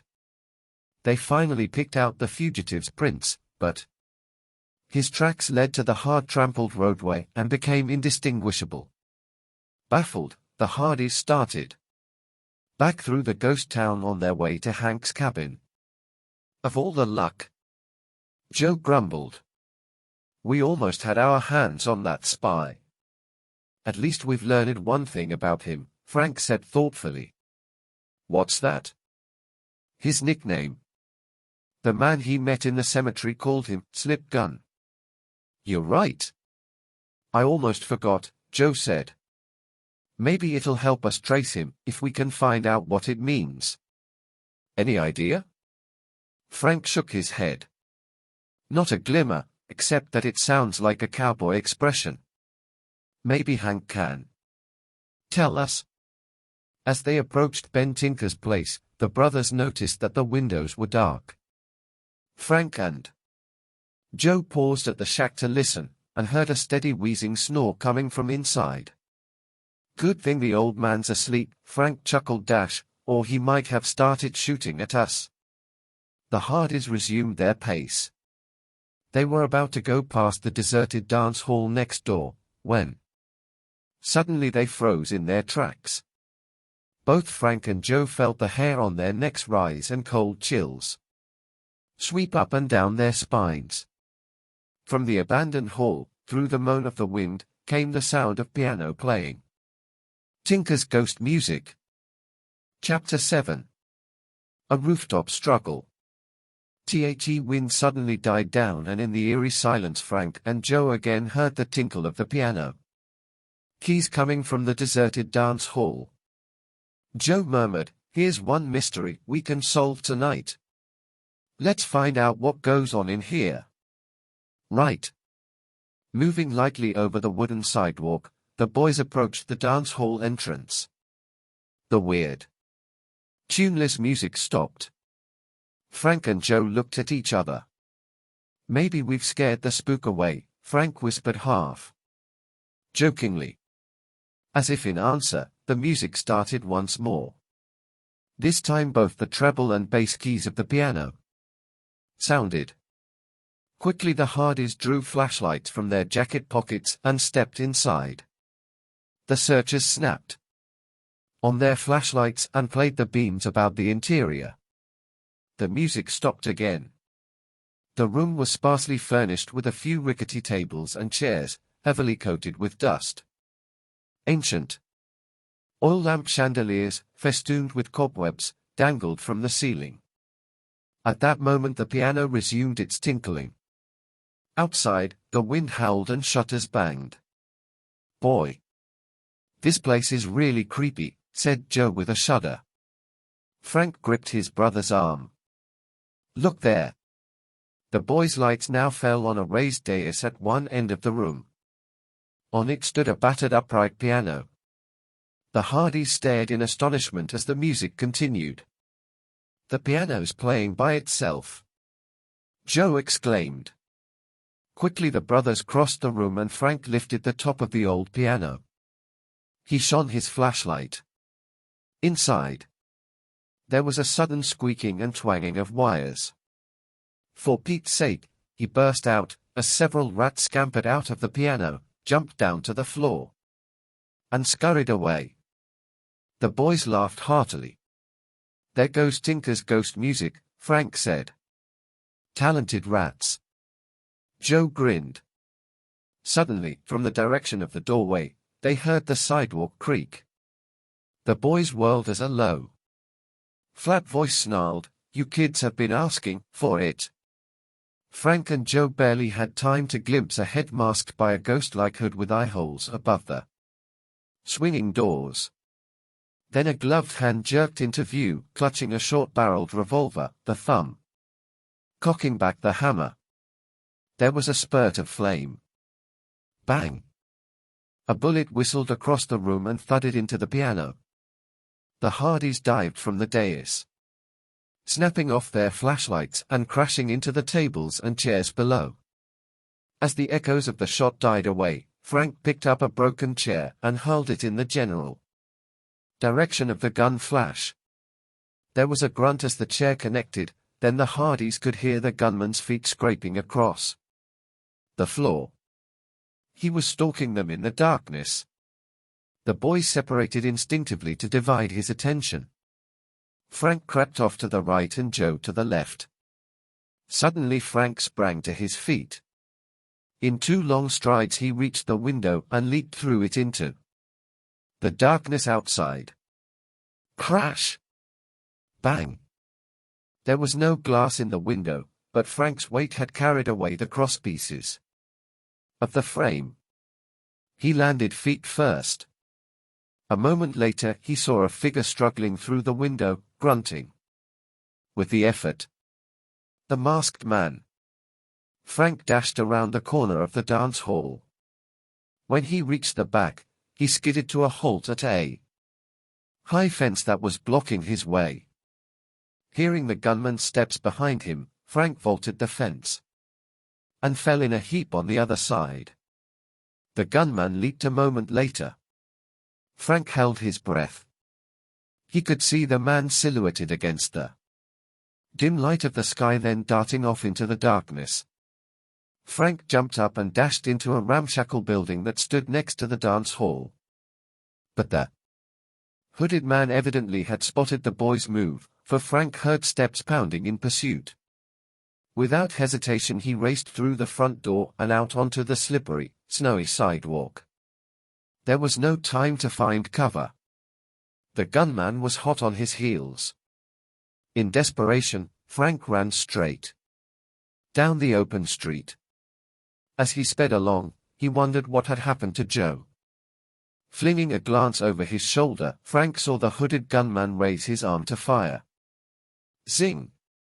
The bullet whistled past Frank's head and ricocheted off a metal store sign. Just ahead, to the left, was an old hitching rail. Frank recalled that it stood in front of the ghost town's abandoned hotel. He cut across the street and dashed into the narrow side yard of the hotel. A flight of outside stairs slanted up the wall of the building. Frank mounted the steps 2 at a time. At the top was a rickety wooden balcony, which sagged under Frank's weight as he stepped onto it. Now what? The young detective wondered. Had he worked himself into a corner? Frank's heart thudded as he heard the gunman's footsteps on the wooden walk below. Just out of reach, the overhanging roof of the hotel loomed in the blackness. There was no place else to go, so Frank leaped up for the edge. His fingers dug into the broken shingles and he swung himself onto the rear slope of the snow-covered roof. Meanwhile, the hooded gunman had already started up the stairs. Frank heard his clattering footsteps as he reached the balcony platform. Then he saw the man's hands appear, clutching the edge of the roof. A moment later his hooded head rose into view against the night sky. He was pulling himself up for a shot at close range. Frank fought down a surge of panic. He had wriggled some distance away from the eaves. Now he must work his way back and try to overcome his assailant before the man could pull his gun. Frank slithered toward him across the slippery shingles. By now the man had one leg up over the roof and was groping for the gun in his coat pocket. I won't be able to reach him in time, Frank thought grimly. Just then he heard steps racing up the stairway to the balcony. The gunman heard the footsteps, too. He paused and looked down, then managed to extract the gun from his pocket. An instant later Frank saw his body jerk, and the man clutched the roof edge as if to brace himself. Evidently the newcomer was pulling the gunman's other leg, trying to dislodge him. The hooded figure suddenly gave a tremendous heave upward and the next moment was free, sprawled full length on the roof. Frank by now was close enough to grab the man's coat sleeve. The gunman threw up his arm and yanked it free. But the force of this action caused him to lose his grip completely. His gun arced through the air, hit the rear part of the roof, and bounced off. The man, meanwhile, was rolling and slipping rapidly toward the edge. Frank saw him clutch frantically for the gutter. The man caught it, hung suspended for a moment, then swung over to the drainpipe and slid down it to the ground. "Frank? Are you all right?" It was Joe. "I'm okay." As quickly as possible, Frank wriggled toward the stairway side of the roof and dropped safely onto the balcony platform. The Hardys glanced over the railing. Below, the hooded figure was groping about hastily, trying to find his gun. "Come on, Joe. Let's get him this time," Frank urged, and the boys went bucketing down the stairs. Hearing them, the man gave up his search and dashed off into the darkness.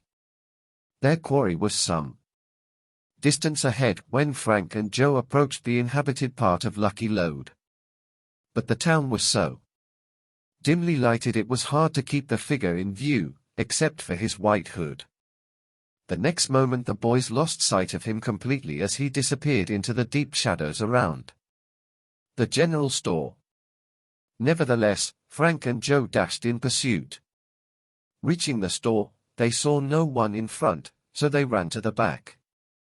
The area was hidden in almost total darkness. Suddenly Frank stiffened. "Did you hear something?" he muttered. "Yes. Sounded like a door closing." "Come on." The boys ran around to the front of the store. There were no lights showing. Joe grabbed the doorknob and shook it. The door was locked. Frank knocked. The sound echoed loudly in the quiet of the deserted street. The boys waited for a few moments. When no one answered, Frank repeated his knock. He kept hammering on the door. At last there was a response. From inside came the call, "Just a minute. Hold your horses." Presently a light showed, and a moment later Jim Burke came to the door, holding an oil lamp. He had pulled on a bathrobe over his long underwear. "Well?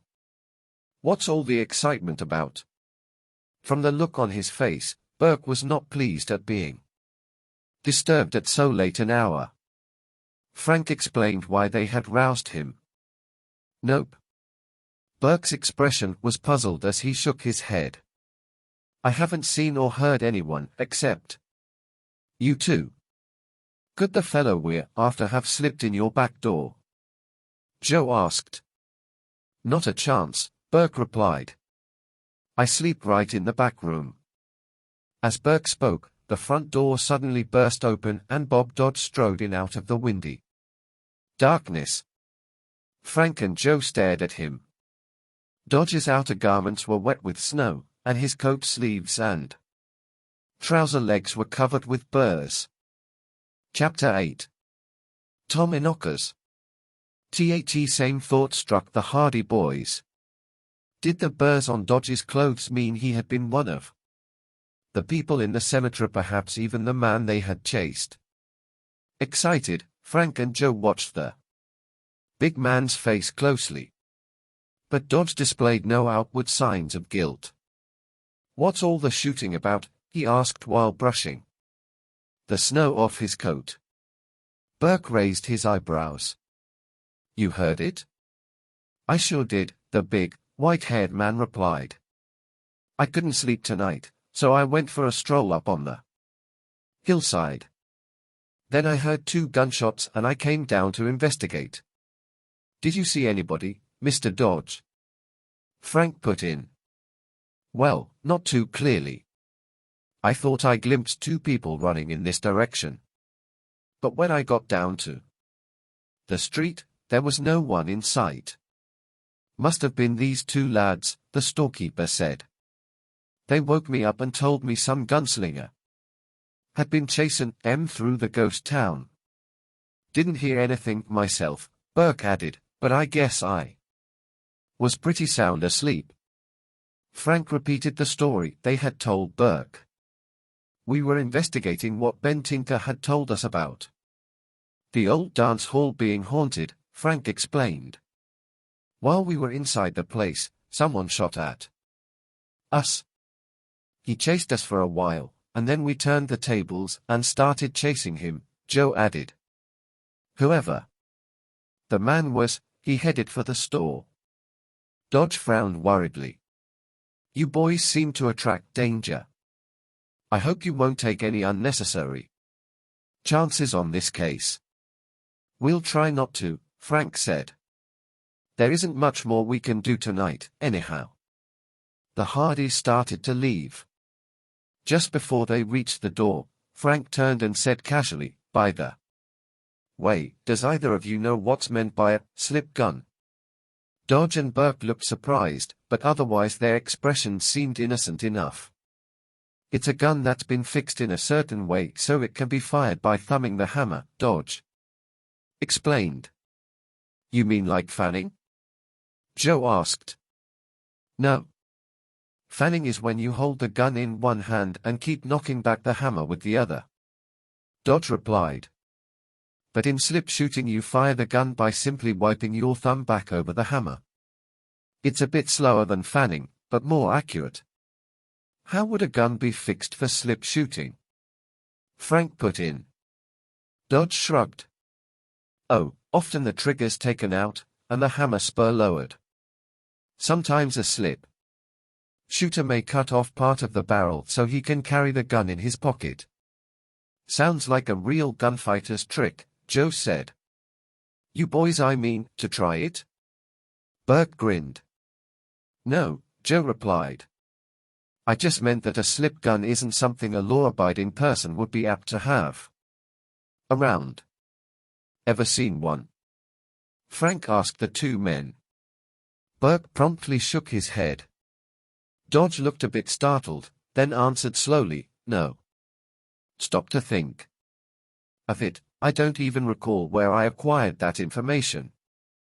One of those things you pick up in the West, I suppose.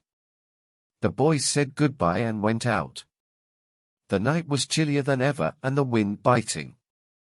Where to? Joe asked, pulling his jacket collar up for protection. Back to Hank's?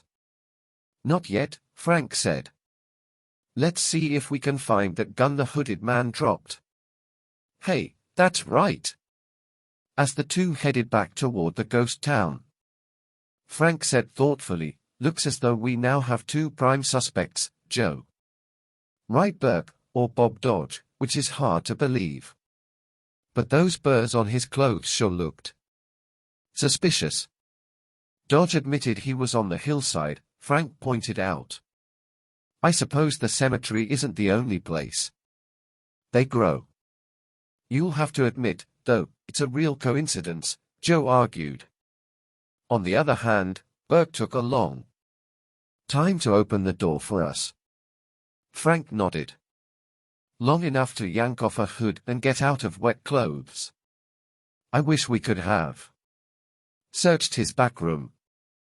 Another thing, Joe went on, the general store would be a perfect setup for a spy of Big Ul's in Lucky Load. It sure would, Frank agreed. Burke has a chance to learn everything that goes on.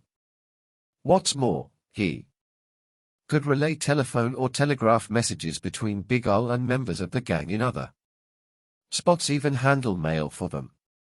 He could provide Big Ul with supplies, too, including that red paint.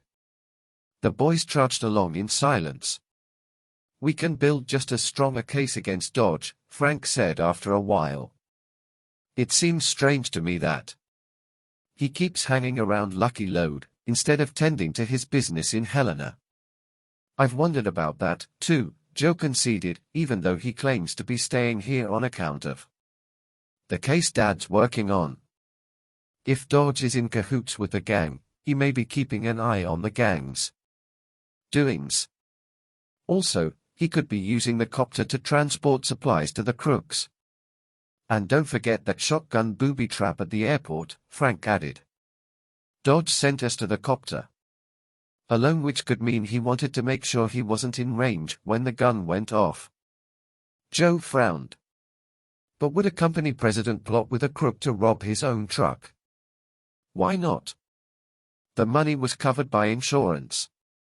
And he might have hired Dad to allay suspicion. As the boys neared the old abandoned hotel, they watched the display of northern lights sweeping across the sky. You know, Frank, Joe said slowly, there's one big thing in Dodge's favor. What's that? Dad likes him. You're right, Frank agreed. From the way Dad spoke last night, he really admires Dodge, and Dad's a good judge of character. He never would have talked about Dodge as he did if he suspected him. Making their way through the side yard to the back of the hotel, the Hardys switched on their flashlights and began searching for the gun. Presently Joe exclaimed, "Here it is." The revolver lay in a clump of undergrowth. Joe picked it up carefully by the trigger guard. "It's a slip gun, all right," Frank commented. "No trigger, and the barrel's been cut short. That means Slip Gun is the man we followed from the cemetery. His big old spy." "Yes," Frank agreed. "You know, Joe Dodge might have been the person we heard following us." "Maybe, but there's no way to be sure," Joe pointed out. "Slip Gun is a husky fellow, and Dodge and Burke are both big men. Either one would answer the description." "True enough," Frank conceded. "Besides, if Dodge did follow us, why didn't he admit it?" When the Hardys got back to the cabin, both their father and Hank were sleeping soundly. Frank and Joe checked the slip gun for fingerprints, but found none clear enough to photograph. Evidently the hooded man's gloved hand had smudged any that might have existed before the night's events. The brothers undressed quickly and crawled into their bunks. As Joe blew out the oil lamp, Frank yawned and said sleepily, "Wonder what Shadow of the Bear means." "Me too." "Something else to track down." Joe's voice trailed off and he was fast asleep. Neither boy needed an alarm clock. They got up at dawn without disturbing the men and had a quick breakfast. Then they went outside, saddled up their horses, and mounted. "Do you have Hank's sketch of the mines?" Joe asked as they started up the hill. "Right here." Frank patted his pocket. "I wish we still had Mike Onslow's map." "Poor Mike." Joe reined in his skittish horse. "I wish we could find at least some of his missing gold." "So do I." Frank added with a chuckle, "I'll bet Aunt Gertrude is fussing over him right now like a mother hen." When the boys reached the top of the hill, they could see the sunlight starting to work its way over Windy Peak. "Lucky Slip Gun didn't stop us," said Joe as they halted to study the map. Brady's mine, they found, was located to the north, not far away. Half an hour's ride brought them to a point somewhere below the mine site. Here the boys dismounted and led their horses carefully up the slope. Frank and Joe scouted the area, but could see nobody, nor any tracks in the snow. "Let's take a look inside," Joe suggested. The boys tied their horses to a clump of bushes 100 yards from the mouth of the mine. After making sure their flashlights were working, they cautiously approached the dark hole in the edge of the hill. The mine entrance was big enough for them to walk erect. Inside, the Hardys paused to listen, then snapped on their flashlights. They were in a fair-sized cavern which had been hacked and blasted out of the mountainside. Just ahead, a tunnel sloped downward into darkness. Among the rubble on the floor were some lengths of rusty iron pipe and a discarded pick with a broken handle. "Doesn't look as if anyone has been here in a long time," Joe murmured. His voice echoed weirdly in the chilly cavern. Frank was about to reply when suddenly both boys stiffened. "Did you hear something?" he whispered. "I sure did." As the brothers froze into silence, the sound came again: tap, tap, tap, tap. "Spirits!" Joe gasped. "Tom Inoka's." Chapter 9. The Crowbar Clue. Tapping noises from within the mine died away. Frank and Joe looked at each other uncertainly. "You don't really believe that superstition about spirit rapping?" Frank muttered. "Of course not," Joe whispered. "It did sound spooky, though." "More likely it's Big Al's gang," Frank said, peering around intently. Joe's face took on a troubled frown. But there were no prints outside showing that anyone else had. "Come here. Maybe there's another entrance," Frank argued. "Let's find out." The two boys started forward into the tunnel. Its walls and ceiling were shored with ancient timbers that gave out a smell of moldy dampness. The passageway not only sloped downward, but turned and twisted. Evidently it had been tunneled out to follow the vein of ore. Presently the floor of the passage leveled off. The Hardys probed the darkness ahead with the yellow glow of their flashlights. Still there was no sign of the tunnel coming to an end or opening out into a large excavation. "How far does this go?" Joe said tensely. "It has to end somewhere," Frank replied. Both boys felt their nerves tauten. The eerie stillness was broken only by the sound of their footsteps, echoing hollowly through the tunnel. Suddenly Frank came to a halt and pointed to the handle of a crowbar protruding from between two of the wall timbers. The bar was painted with bright red markings. The Hardys bent close to examine them. "UL 5X*4. UL." Joe read. "This may be a code message from Big Al to the gang. Or maybe a message to Big Al," Frank countered. He tested one of the red daubs with his finger. The paint was dry but looked fresh enough to have been applied recently. Joe tried to puzzle out the meaning of the message. "Any ideas, Frank?" The older boy shook his head. "Beats me unless," he added slowly, "the crowbar was put here to mark a certain spot in the mine. Maybe something's hidden behind the timbers." Joe conjectured excitedly. Frank doubted this. "These shorings look as if they've been here forever." "Let's make sure," Joe urged. "We'll want to take the crowbar along with us, anyhow, so we can check it for clues. Hold my flashlight, will you?" Gripping the handle carefully, so that at least part of the surface could be tested later for fingerprints, Joe yanked hard on the crowbar. It gave scarcely at all. He threw his whole weight into the effort and began forcing the bar from side to side. The timbering creaked ominously. Hey, be careful," Frank warned. "This tunnel isn't shored up too solidly along here."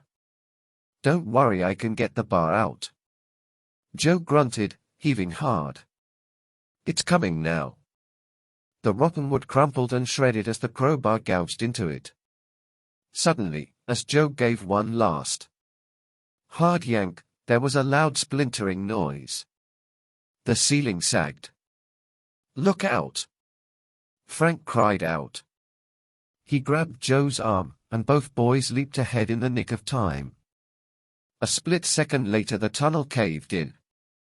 As the boys dashed to safety, tons of earth and rock came pouring down. The passageway rumbled and thundered with the deafening impact. "Good grief." Joe stared back in awe after he and his brother had come to a halt deeper inside the tunnel. "I should have listened to your warning, Frank." "Forget it. Let's be thankful neither of us got hurt and that I still have our flashlights." Both boys coughed and tried to screen their noses from the cloud of dust billowing through the passage. Gradually the particles settled. "How do we get out of here?" Joe asked worriedly. "Dig our way through." The brothers strode back toward the scene of the cave-in. The tunnel there was totally blocked by the tremendous fall of dirt and rock. "What about the crowbar?" Frank asked suddenly. "We can use that." I dropped it, Joe admitted, red-faced. It's somewhere underneath all this rubble. Oh, great. Maybe we can still dig through, Joe said. Come on, let's try. The Hardys set their flashlights on the ground, then began clawing away the debris with their hands. Soon, the boys were panting and soaked with perspiration. In addition to loose dirt and stones, huge hunks of rock had broken off and been carried downward in the cave-in. After trying vainly to shift one enormous stone fragment, Frank and Joe gave up in despair. We'll never make it, Frank said, breathing hard. We don't even know how far the cave-in extends. Joe leaned against the wall to collect his strength. That means we'll have to find another way out of here. If there is one. Although neither boy said so aloud, they knew their situation was desperate. Brady's mine was only one of the places on Hank's map which they had picked out to search, and they had told no one of the clue they had overheard. No doubt a search party would be organized when they failed to return. But how long would they be trapped underground before help might arrive? No use standing here, Frank said finally. Let's find out where the tunnel leads. Right. We're getting fresh air, so there must be an exit. Using only one flashlight in order to conserve their battery power, the Hardys pressed on. Joe, there's another reason why we'll find an exit, Frank said suddenly. I believe someone from the gang was doing that tapping. If so, he must have been on this side of the cave-in. Sure, and the noises we heard were the sounds of the crowbar being pounded into position, Joe guessed. Let's hope he hasn't heard us, Frank murmured. And the chances are there was more than one member of the gang here. Probably they scooted out the other entrance, so they wouldn't be caught in the cave-in, Joe reasoned. But we'd better talk in whispers just the same. Both boys realized also that the flashlight beam would make them easy targets. But they had no choice. Without a light to guide them, there would be no hope of finding a way out through the inky darkness. Presently the tunnel widened, opening into a sizable cavern. The Hardys held their breath as Frank swept his flashlight beam rapidly about the chamber. He and Joe were ready to dive to the floor or retreat at the first sign of an enemy. But the cavern was empty. Look! Frank exclaimed. Another tunnel. He aimed his light toward a dark hole that gaped in the far wall. The two boys hurried to examine it. This passageway was narrower than the one they had just left and not short by timbers. It was high enough for the Hardys to walk erect, but in places they found it a tight squeeze. This time, Joe took the lead. Although the tunnel twisted and turned, he pressed forward steadily. He became aware that the cool draft was growing stronger. Feel the breeze? Joe called back over his shoulder. We must be near the end. Joe had spoken too soon. They turned a sharp corner and the tunnel ended in a sheer wall of solid rock. They could go no farther. The boys shone their flashlights upward. There was nothing to see but the rock roof. Joe gave a groan and sank down on the rocky floor of the tunnel. What'll we do now? For a few minutes the brothers sat in silence. Then suddenly Frank leaped to his feet. The draft, he said. What about it? We've passed the opening. Frank snapped on his light and started back down the tunnel. Joe scrambled to his feet and followed. As they moved back around the bend again, they could feel the movement of air on their cheeks.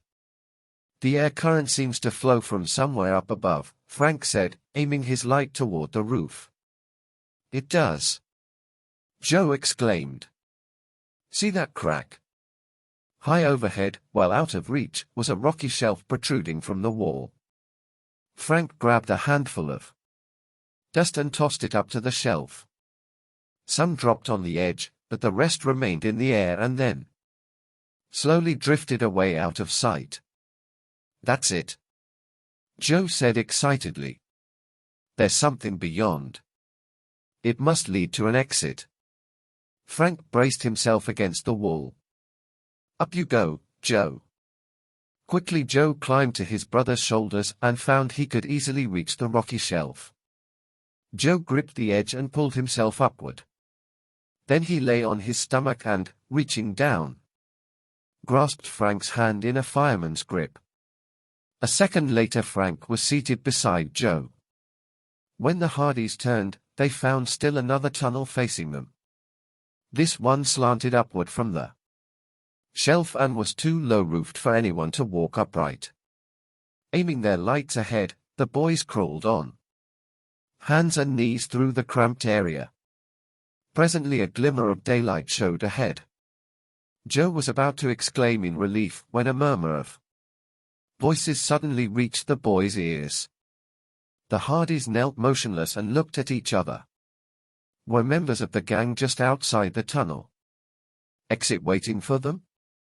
Frank put a finger to his lips. Without a word the boys resumed their crawling, but more slowly and quietly now toward the mouth of the passage. Near the opening they halted.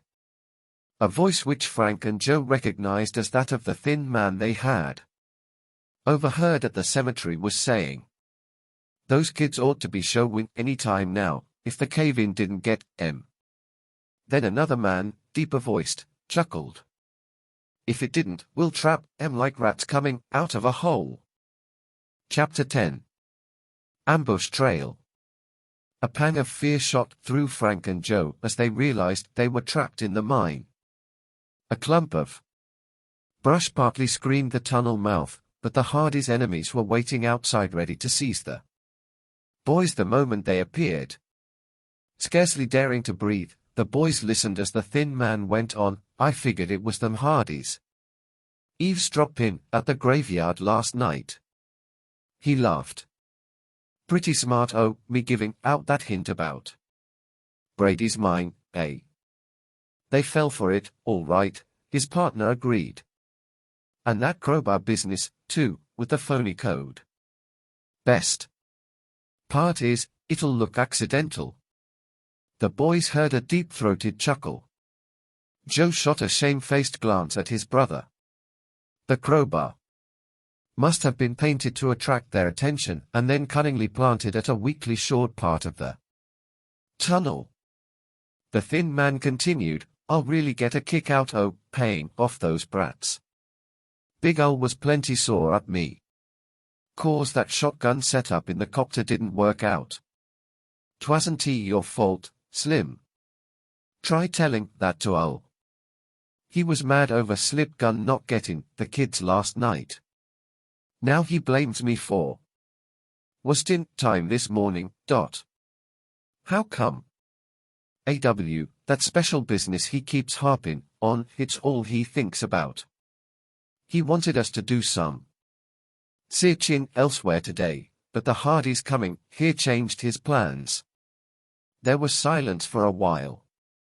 Frank and Joe waited tensely, digesting what they had overheard. Then Slim spoke again. "Wonder how much longer we'll have to wait. I'm getting fed up, pitching here in this cold." "Maybe the kids can't find their way out," his partner suggested. "If they ain't dead already, that is." "You sure the tunnel caved in, Jake?" "Sure. Sounded like an earthquake. I could see the dust coming out the front end." "Did you make certain the tunnel was completely blocked?" Slim asked. "Well, I didn't actually go inside and look. I might have got trapped. Besides, they didn't show up." "You chowed ahead." Slim exploded irritably. "If it ain't blocked, the kids may still be able to squirm out. Go on back and make sure." Okay. Jake sounded as if he were getting to his feet. "Wait. Got another idea. You fetch their horses and bring them back here before you check the tunnel," Slim added. That way, there'll be no chance the Hardys pulling a sneak. After warning Joe to silence, Frank wriggled forward and peered out through the screen of brush. In the distance he could see Jake's stocky figure heading down the snow-covered mountainside on his way to the mine entrance. Frank was astonished at how far Jake had gone in a few seconds. Since the two men had conversed in low voices, the speakers had sounded as if they were fairly close to the clump of brush. Now Frank realized his mistake. The opening was on one side of a narrow draw. Slim was evidently perched out of sight, somewhere higher up the mountainside, probably holding a rifle to cover the boys. The two men must have thought their conversation was inaudible to anyone else, but the steep-sided draw had caused an echo effect, trapping their voices and reflecting the sound back toward the tunnel. Frank signaled his brother to crawl forward and join him. Stealthily Joe complied. Several minutes later, Jake returned, leading the boys' horses. Slim came down the slope to meet him. No sign of the Hardys heard Jake report. Check inside the tunnel, Slim told his partner. If they didn't get buried by the cave-in, we're supposed to take them up to Windy Peak. The thugs exchanged one or two other remarks, but their conversation was carried away by a surge of icy wind sweeping down the draw. Jake turned and started off again, heading back to the mine entrance. Slim threw a glance toward the clump of brush to make sure their quarry had not yet emerged. Then he took the boys' horses and trudged toward a stunted, leafless tree growing out of the mountainside. Let's jump him, Joe urged. Frank had noticed that the man wore a long-barreled revolver in a holster slung at his hip. If he had a rifle, he must have left it at the spot where he and Jake had been waiting. It's risky, but we'll try, Frank agreed. The moaning of the wind would help cover the sound of their footsteps in the snow, and Slim's back was turned as he prepared to tether the horses to the tree. Jake was already out of sight behind a shoulder of the hill. It's now or never, Frank hissed. Slithering from the hole and past the screen of brush, the boys darted across the slope. They were halfway to the man when one of the horses suddenly detected the boys and whinnied. Slim muttered an oath and jerked the horse roughly by its bridle. He seemed to realize that something behind him had startled the animal. The man whirled, his hand streaking toward the gun at his hip. At the same moment, Frank hurled himself through the air in a flying tackle. Just as Slim yanked his gun from its holster, Frank rammed into him. In an instant Joe had joined the fray. He stunned Slim with a backhand smash to the side of the head. As the thug went limp, his revolver arced into the air and went hurtling down the mountainside. Come on. Grab your horse, Joe urged. We've got to get out of here before Jake finds out what happened and starts firing at us. The boys quickly untied their mounts and swung into the saddles. The horses whinnied, then went galloping down the draw as Frank and Joe dug their heels into the horses' flanks.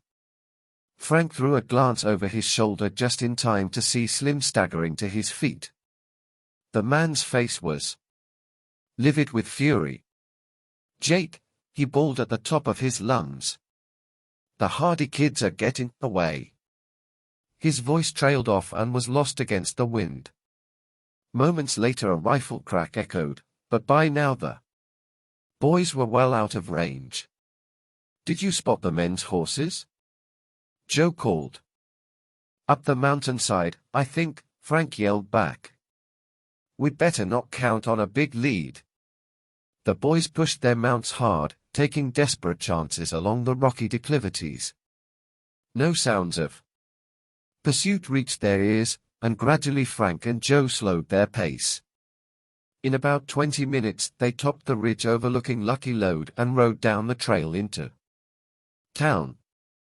As their horses clip-clopped along the main street toward Hank's cabin, Frank asked, "Did you hear what that fellow Slim said about I taking us to Windy Peak?" "I sure did," Joe returned. "It could mean that's Old's hideout. Let's search there." Frank nodded. "It'll be an overnight trip. We'll need supplies." The boys were surprised to find a battered blue station wagon parked in front of their cabin. "Doc Whitlow's here," Hank explained when they went inside. "He's in with your pa now." "Is Dad worse?" Frank asked, concerned. "Not exactly, but he spent a restless night. And this morning, he felt like he was running a slight fever. So I fetched the doc." Minutes later the physician, a young man with a brown beard, emerged from Mr. Hardy's room. "Nothing to worry about," Doc Whitlow announced. "Apparently your father overexerted himself yesterday and irritated the fracture. He shouldn't have worked on the wall," Frank said. "I gave him something to ease the pain," the doctor said. "He's sleeping now." Doc Whitlow declined Hank's offer of lunch, saying he had to get back to his office in the nearby town of Bear Creek. After he had left, Hank prepared a meal of beans and frankfurters and sat down to eat with Frank and Joe. "You boys just missed seeing Bob Dodge," he remarked. "When was he here?" Joe asked. "Just a while, for you two showed up. Say, you boys look like you been through the mill." "What happened?" The Hardys related all that had taken place the night before, as well as the entrapment at Brady's mine, and their narrow escape from the two gang members, Slim and Jake. Hank, too, was puzzled by the shadow of the bear reference. The boys asked him to pass on a full report to their father. "You mean you won't be around to tell him?" "We're going up to investigate Windy Peak," Frank replied. "The sooner the better." A worried look spread over the Westerner's leathery face. He urged the boys to be extremely cautious, now that the gang was clearly trying to get rid of them. He agreed to provide supplies for the trip, however, and to lend them his mare Daisy for use as a pack horse. Soon the boys were ready to start. "What's the easiest way to get up Windy Peak?" Hank asked Joe as he tightened the cinch. "There ain't no easy way this time yeah," the man replied. "You'll have to take an old Indian path called Ambush Trail, up near Brady's mine. Starts about half a mile north of the mine entrance. But watch your step." "Bad going?" Frank put in. "Plenty bad. Even in summer, that trail's full o' narrow ledges and hairpin turns. Now it'll be lots worse. We had a freak thaw early this month that probably loosened quite a few boulders. Some places you'll be on icy ledges looking straight down the side of a cliff." Hank's warning proved to be fully justified. At first the trail seemed fairly easy, but as they left the timberline behind, the path narrowed and wound confusingly in and out among the rocky outcrops on the face of the mountainside. "I'll bet even the Indians got lost sometimes on this snaky trail," Joe remarked wryly. On their left the mountain towered sheer above them, with precariously poised boulders and crusted drifts of snow. Half-dislodged clumps of earth and rock projected from the cliffside. "This would be a bad place to get caught in an avalanche," Frank observed. Joe gulped. "Phew. Don't even think it." Presently the boys saw horseshoe prints in the snow. Apparently the riders, whoever they were, had cut in from some side path. "At least we seem to be on the right trail," Joe said tensely. "Probably members of the gang," Frank cautioned. "We'd better keep a sharp eye out." The prints faded out presently as the path became more glazed and rocky. Soon the trail narrowed so much that the boys were forced to proceed single file. Both gulped as they glanced down the cliff at the Icy river below. Joe was close behind when Frank turned a sharp corner on the trail and reined to a halt. Ahead was a huge barrier of snow, rocks, and logs. Must have been an avalanche, Joe said. Frank moved forward for a better look. Maybe not, he commented. Those logs don't look like windfalls. They could have been cut by men. Anyhow, our trail is blocked. After sizing up the situation, Frank and Joe decided to risk skirting the curve of the hillside, which seemed less steep at this point. Maybe we can get back on the trail somewhere beyond the barrier, Joe said hopefully. Dismounting, the Hardys started cautiously downward. Frank went first, leading his horse, and Daisy. Joe followed with his mount. For a while the footing seemed fairly sure. The Hardys had negotiated their way around part of the slope. When Frank suddenly felt the ground shifting beneath his feet. "Look out, Joel," he cried out. "There's loose shale under this snow." A spatter of stones and earth went clattering down the mountainside. As the brothers scrambled for safer ground, their mounts became panicky, neighing and pawing wildly for a foothold. The horses bucking dislodged still more shale. The next instant, the horses and the boys went slipping and sliding downward in the landslide. All three of the animals went over on their sides in a swirl of flying hoofs. Frank and Joe were half stunned as they tumbled on down the mountain. Below was an icy creek. Suddenly they were sailing through the air. Crash! Crash! The Hardys and their horses shattered the ice and disappeared below the surface of the mountain. Torrent. Chapter 11. Shadow of the Bear. The icy shock of the water stung the Hardys back to full consciousness. They flailed their arms and legs wildly, fighting to get to the surface. Frank broke water first, gasping for breath. His heart skipped when he saw nothing but the half-frozen river, the struggling horses, and the steep-sided canyon. Where was Joe? Then his brother bobbed to the surface nearby. "Thank goodness," Frank murmured. Neither boy had breath to spare to make himself heard above the roar of the rushing current. The ice extended outward from both banks, but near the center, the water was surging along in full torrent. With every passing moment, Frank and Joe were being swept farther downstream. Joe pointed to the horses.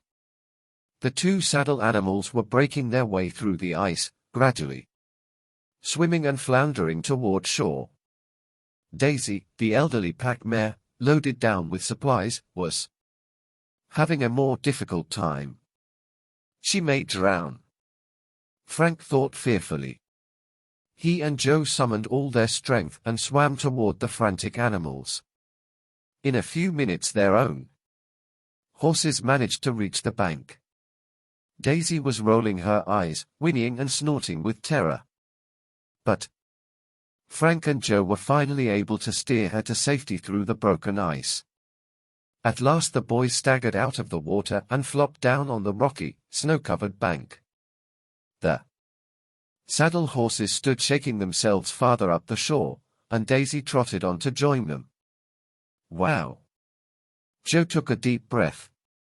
What a day for a swim! Joe, we're pretty lucky, at that. Frank got up.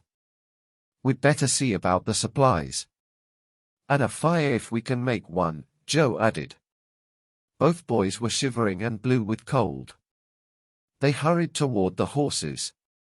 At least half the provisions and gear strapped to Daisy's back had come loose and had been carried away. Let's get out of sight first, Joe suggested. Someone may be spying on us from up on the mountain. Right. Frank agreed. I'm sure now that the barrier on the trail was no accident. The brothers led the horses toward some sheltering timber. Just beyond the trees they discovered a rocky recess in the mountainside. Here they grouped the horses and proceeded to survey the state of their supplies. "Well," Joe said, "at least it's not so bad as it might have been." Most of their provisions were gone, as well as their tent and other camp equipment. But they had blankets, towels, spare clothing, fishing gear, compass, matches, and some food. Luckily, everything had been packed in waterproof wrapping. "I'm sure glad we still have that compass," Frank remarked, as the boys unsaddled the horses and used the towels to rub down the animals. "You bet," Joe agreed. "If we should lose our bearings in this wilderness with our food so low, we'd really be in a jam." "You build a fire, Joe," Frank suggested, "while I get out dry clothes for us." After donning fresh clothing in the warmth from the crackling flames, and drying their windbreakers, the Hardys soon felt more comfortable. Their horses recovered rapidly and began to nibble the shrubs and winter-dry brush sticking up through the snow. Frank stepped out of their rocky niche and shaded his eyes toward the sun, which was already red and low in the sky. In another half-hour it would be out of sight behind the mountains. "Too late to do much traveling now," said Frank. "We may as well camp here and strike out for Windy Peak early in the morning." "Okay, Frank. I'll try some fishing. That looks like a trout stream." He put their collapsible fishing rod together and headed off among the trees toward the bank of the river. "Watch your step on that ice," Frank called. As Joe disappeared from view, his brother took out their precious compass. Using the setting sun as a reference, he checked the action of the needle to see if any magnetic ore in the range might be affecting it. The deviation, if any, seemed to be very slight. "It's a cinch we'll never get back up the cliff to the trail," Frank thought. "At least not here. We'll have to follow the river and try to find some place where the canyon walls are not so steep." "Frank? Frank?" It was Joe calling from the river. "Help! Frank, help! The ice!" Frank thought. Joe's broken through. Laying the compass on a flat rock, the older Hardy dashed toward the river. To Frank's amazement, Joe was in no danger. But he was sprawled flat on the ice, clinging desperately to the rod and trying not to lose the prize catch he had hooked. The fish had sounded and was bending the rod almost to a U shape as it fought to escape. "Quick! Give me a hand!" Joe shouted. Frank flat-footed gingerly out onto the ice, grabbed the line, and began hauling in. "I guess we're breaking all the rules for game fishing," he called back with a chuckle, "but this is one fella we can't risk losing." The fish put up a furious struggle that roused the boys' admiration, but they finally managed to reel in a huge cutthroat trout. "Boy, what a swell catch!" Frank cried. "There's our supper." "First fish that ever decked me," Joe said, grinning. "But then it's the first time I've ever tried trout fishing on ice." Back at camp, Joe set about cleaning the fish while Frank built up the fire. Suddenly Joe heard his brother gasp. "What's wrong?" "The compass," Frank exclaimed. "I left it right here on this flat rock. Now it's gone." "Are you sure?" "Positive. I put it exactly where this pine cone is." "Wait a minute. That wasn't here before." Frank broke off and picked up the pine cone. An exasperated look spread over his face. "You know what, Joe? A pack rat has been here." "I'll bet you're right," Joe declared. "The rat picked up the compass because it's bright and shiny, and left the pine cone in its place." The Hardys looked at each other gravely. Any other time the situation might have been funny, but right now the compass was vital to them. Without it, they might never find their way safely out of the wilderness. Come on. Let's look for it, Frank urged. I remember reading that pack rats will often drop a prize if something else catches their eye.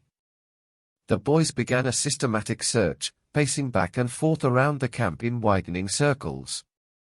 At last, Frank detected some faint rodent tracks in the trampled snow and soon spotted a shiny object in the cliffside brush. Frank pounced on the compass with a cry of relief. Phew, he exclaimed. What a break. Better keep it in your pocket from now on, Joe advised. The trout, cooked over heated rocks, made a tasty dish. After the meal, the boys felt more cheerful. As they huddled around the campfire in their blankets, Frank said thoughtfully, tomorrow's the day for Big Ul's meeting. Right. I wish we could find the place. If only we knew what Shadow of the Bear meant, Frank mused. In spite of the cold and their desperate situation, the boys slept well. The horses, too, evidently rested well during the night, staying close together near the embers of the fire. Next morning Frank and Joe made a cold breakfast of oatmeal mush and dried apricots from their scanty supplies. Then they fed and saddled the horses, strapped their remaining gear on Daisy's back, and headed down river. The canyon turned and twisted along the curve of the mountainside, and the footing was treacherous. As they rode, the Hardys continually scanned the sides of the gorge, hoping to find a route out of the canyon. Twice they dismounted and tried to thread their way upward, leading the horses. But both times the cliff wall proved too steep. At last, however, the canyon opened out and the slope of the cliffs became more gentle. Relieved, Frank and Joe halted for another cold meal. Then they rode to higher ground and struck back across the rolling foothills of the mountain range in the general direction of town. Eventually they cut into a beaten trail. About mid-afternoon, the brothers swung over a rise on the rocky, snow-covered path and Frank reined up sharply. Look, he exclaimed, and indicated the area to their right. Looming against the sky was a huge, ungainly rock formation that crudely resembled a bear standing upright. Ul's meeting place, Joe breathed. Dismounting, the boys ground-hitched their horses out of sight behind a clump of boulders. Then they crept cautiously toward the huge rock formation. To their surprise, Frank and Joe discovered that it was poised on the rim of a small box canyon. The Hardys cautiously peered over the edge. The canyon was choked with drifted snow, from which protruded a few scrubby trees and brush.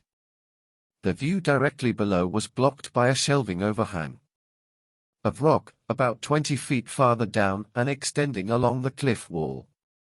The boys could detect no sign or sound of human beings. Maybe we missed the meeting, Joe murmured. Or this isn't the place, after all. I'll bet it is, Frank replied. My guess is, the confab hasn't been held yet. He gazed across the canyon. Let's keep an eye on that bear's shadow. In the lowering sun the rock formation cast a formless shadow on the opposite wall. As the boys stood up, Joe remarked with a puzzled look, that shadow doesn't look much like a bear. True. But it might at some other time of day. Remember, Slim didn't name any hour for the meeting. He just said, shadow of the bear. I get it. Joe broke in excitedly. Maybe the meeting is to take place when the bear shows up clearly on the canyon wall. And that ought to be when the sun drops a little lower, Frank added. Joe asked, do you think the meeting will be down inside the canyon? Probably. Up here by this rock formation the gang would be too easy to spot. But this looks like a blind canyon to me, Joe objected. How'll they get into it? There may be an entrance we can't see from here. Let's stay out of sight. The boys found cover in a nearby cluster of rocks and brush. As the sun sank lower, the bear's shadow across the canyon became more distinct and realistic. Listen, Joe whispered suddenly. From somewhere below came a clopping of horses' hoofs, then a sound of men reining up and dismounting. The Hardys peered downward, but the rocky overhang of the canyon prevented them from seeing what was taking place. A murmur of voices came drifting up. The boys strained their ears and recognized Slim's voice, but could not make out what he was saying. Then a harsh voice, unfamiliar to the Hardys, spoke out clearly. "You sure muffed things in lucky load, Slip Gun." "I couldn't help it, Big Ol," returned a voice too muffled to identify. "One more job like that and I'll dash." The harsh tone faded to a threatening mutter. Frank and Joe could hardly keep from shouting for joy. They had found Big Ol. If only they could dare to try capturing him. Chapter 12. Big Ol's orders. The only reply to Big Ol's scornful words was a brief, sullen mutter. It was so low that the Hardys could not distinguish whether the speaker might have been Burke or Bob Dodge. Frank and Joe exchanged a grimace of disappointment. If only the Lucky Lode spy would speak again. And more loudly. But evidently he was too cowed by his boss's angry tone to put up an argument. "Stupid cluck," Big Ol continued to rant. "You had a chance to get rid of those kids or at least scare them off this case. And what happens? You get so rattled you can't even hang on to your own gun." "Don't worry, Jake's voice cut in quickly, trying to placate the gang leader. Slim and me took care o' them brats." At Brady's mine, the boss snapped back. "Well, no, not there. The crowbar stunt worked okay, but they ducked the cave-in and dash." Jake's explanation was cut short by another outburst from Big Ol. Slim hastened to soothe him. "Jake's trying to tell you, boss, they both drowned." "Drowned?" "Yeah. We figured they'd be coming along ambush trail, so we fixed up a roadblock to sidetrack and make go lower down. The cliff shoulder along there is all loose shale, but it's covered over with snow. Sure enough, they tried to worm around it and the ground gave way. Must have been a regular landslide from the looks of it." Slim chuckled with satisfaction. "Anyhow, they took a long fall and wound up in the drink, horses and all." "You sure o' that?" Big Ol demanded suspiciously. "Sure. Jake and me came back to check and we could see the break in the ice where they went through. We even spotted some o' their gear floating downriver." "Good. It's about time." Big Ol sounded mollified by the news. Those kids knew too much, and they were too smart to fool around with. They were marking monkeys out of all you guys. Boss, we couldn't help it if the rest of Jake's whining protest was lost in the wind." "Shut up," Big Ol roared. "One thing's sure, anything those kids knew, they've told their father. So he'll have to be the next one to go. Slip Gun, you're supposed to be handling things in town. You take care of Hardy tonight. Get me?" "Yeah." Only a single word, and again too low for the voice to be identified. Frank and Joe looked at each other, stunned. The gang had their father marked for death. They would have to return in time to warn him. "The weather's getting worse all the time, boss," Slim put in. "How much longer do we have to keep sitching?" "Listen, you."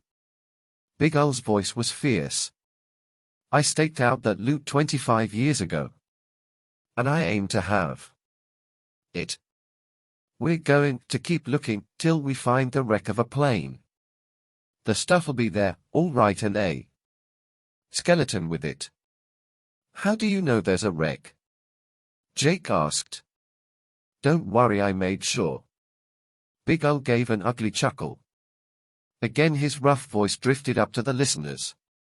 On the cliff. Enough talking. Get these supply cartons cut open and load the horses. We'll leave part of the stores cached here and take the rest up to the hideout. From below came the sound of cardboard boxes being ripped open, and the mumble of the men's voices. Suddenly Frank and Joe heard an exclamation of annoyance. What's wrong now? Big Al snarled. Looks like Slip Gun just broke his knife blade, Jake replied. Before the unidentified man could add anything, the gang leader snapped curtly, never mind gripping. Use your fingers. Presently they could hear the men loading the horses. A few moments later the boys heard Big Al's harsh tones. You've all had your orders. Now let's get going. Horses' hoofs started up on a rocky surface somewhere below, then faded bit by bit, echoing hollowly. Joe grabbed his brother's arm. There must be a passage from the canyon that leads out through the hill, he whispered excitedly. Right. We'd better get back to the trail and see if we can spot them. Frank led the way as the brothers hurried back to the site from which they had first noticed the bear-like rock formation. Sprawling among the snow and rocks to avoid being seen, the Hardys gazed intently down the hillside. For a long while there was no sign of humans. The sun had vanished behind clouds, leaving a leaden, wintry sky. Nothing was visible below but the vast, rugged expanse of timber-clad wilderness. Joe fidgeted anxiously. Those fellows can't just disappear, he muttered. They'll have to come out. Some you dash. Frank held up his hand for silence. There they are, he whispered. Far below and off to the right, for riders had emerged from a patch of brush on the hillside. They paused momentarily, then separated. 3 of the men rode upward through a notch in the hills. The 4th headed off in the direction of Lucky Load, leading an empty pack horse behind his mount. That one by himself must be Slip Gun. Joe groaned. If only we had binoculars to see who he is. Maybe we can overtake him, Frank said hopefully. Anyhow, the important thing is to get to the cabin and warn Dad. Let's go. Quickly the boys got their horses, swung into the saddles, and started off along the trail. They watched for a safe place to descend the hillside and soon picked out a likely route. The downslope, even here, was steep and slippery, but their horses managed to negotiate it successfully. Minutes later, Frank and Joe picked up Slip Gun's trail in the snow. By this time the spy was far ahead and lost to view among the timber. As the boys rode along, Joe fumed impatiently. We'll lose him if we don't make better time, he said, urging his horse to greater speed. Take it easy, Joe, Frank advised.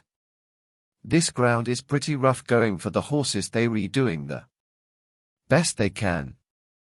It won't help any if one of them breaks a leg. Joe admitted the wisdom of his brother's words, and they pressed forward at the best pace they could manage.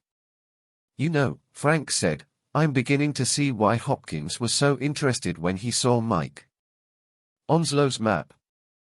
You must be thinking the same thing I am, Joe returned. Big Al must be looking for Onslow's missing gold. Frank pounded his fist into his palm as another thought struck him. And, if he staked it out 25 years ago, he added excitedly, that means Big Al and Black Pepper are the same person. Also, the wrecked plane they're looking for must be the crate Bart Dawson took off in. Joe nodded thoughtfully. Big Al seems to be sure Dawson died in the wreck. Which doesn't jibe with what Ben Tinker told us, Frank pointed out. Ben claimed he saw Dawson in Helena a couple of years later. True, though nobody around here seems to believe anything Ben says. I know, but he did hear the music in the dance hall. Joe chuckled. That's right. Of course it wasn't exactly played by Charlie's ghost. Dusk was gathering fast. By the time the boys had passed through the stretch of timber, it was no longer possible to make out Slipgun's tracks, nor see the rider ahead. By now Frank and Joe were able to recognize familiar landmarks, and inside of an hour were crossing the ridge above Lucky Lode. The town lights were visible below. It's tough luck we weren't able to nab Slipgun, Frank said, as the brothers spurred their horses down the trail. Let's hope we're not too late to warn Dad, Joe said grimly. There was no sign of the horsemen they were pursuing as they pounded through the streets of Lucky Lode. The boys' fears mounted when they drew in sight of Hank's cabin. Although darkness had fallen, no lights showed in the windows. Frank and Joe pulled to a halt, leaped from their horses, and dashed inside, fear gripping them. Hank! Dad! Frank shouted. No one answered.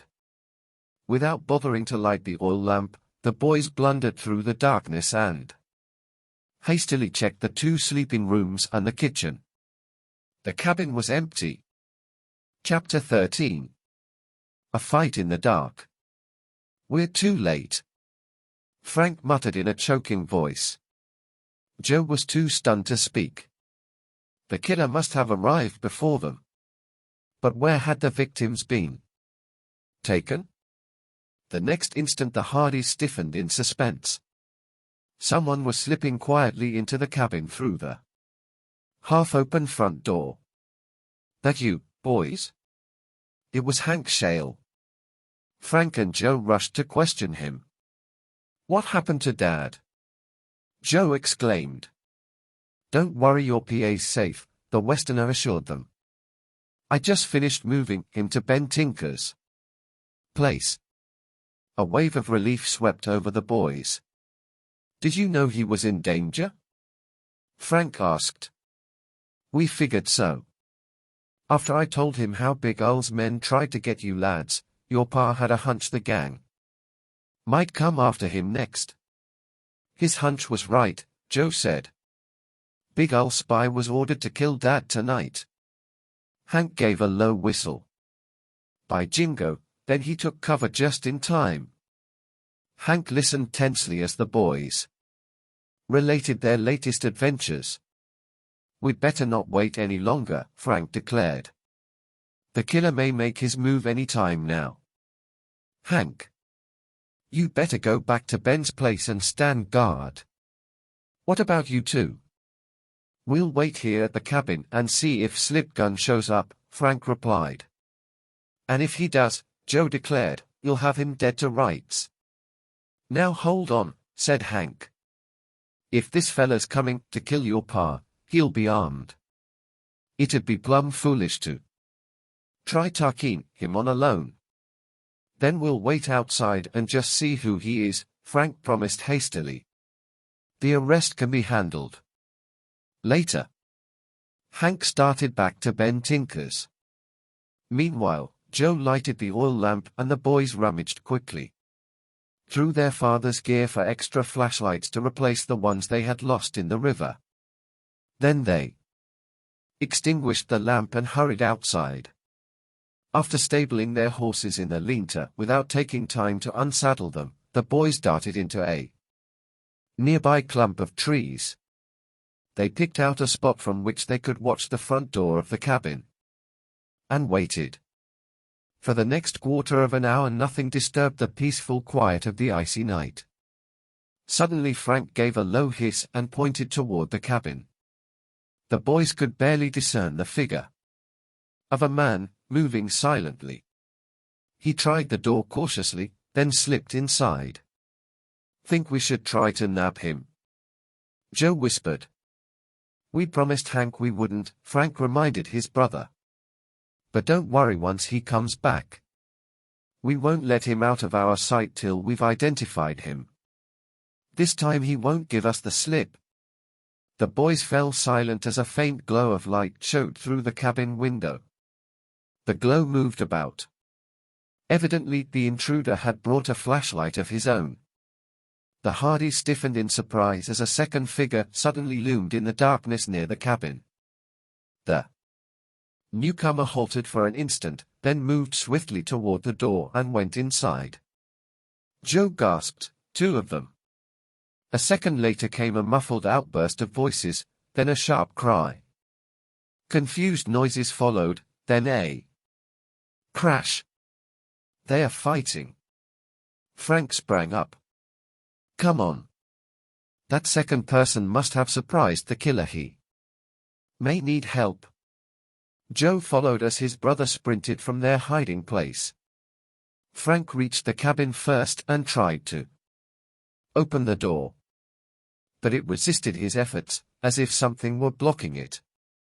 Frank braced his shoulder and slammed hard against the wood. This time it yielded and came open part way. Wait a minute," a voice just inside muttered thickly. The boys pushed on through and almost stumbled over someone on the floor. Frank snapped on his flashlight. Its bright beam revealed the face of Burke, the storekeeper. "Never mind me. Get him." Burke rasped as he struggled to his feet. He went through the back window. Joe had already switched on his flashlight. As Burke spoke, the beam swept through the doorway and showed an open window. Joe darted out the front door and ran to the back of the cabin. Frank dashed straight to the bedroom and stuck his head out the window. Tracks were visible in the snow, leading off toward the heavy brush and timber skirting the hillside. Joe came around the corner of the cabin, picked out the footprints with the beam of his flashlight, and began following them. "Hold it, Joe," Frank called. "That fellow might have a gun." Joe halted unwillingly and looked back at his brother. If he had a gun, wouldn't he have used it on Burke? "How do we know?" Frank argued. "Maybe he had no chance to draw before he knocked Burke down, and after he heard us at the door, he may have been more interested in making a getaway. Anyhow, don't risk it, Joel." "Okay." Joe shrugged and returned to the cabin.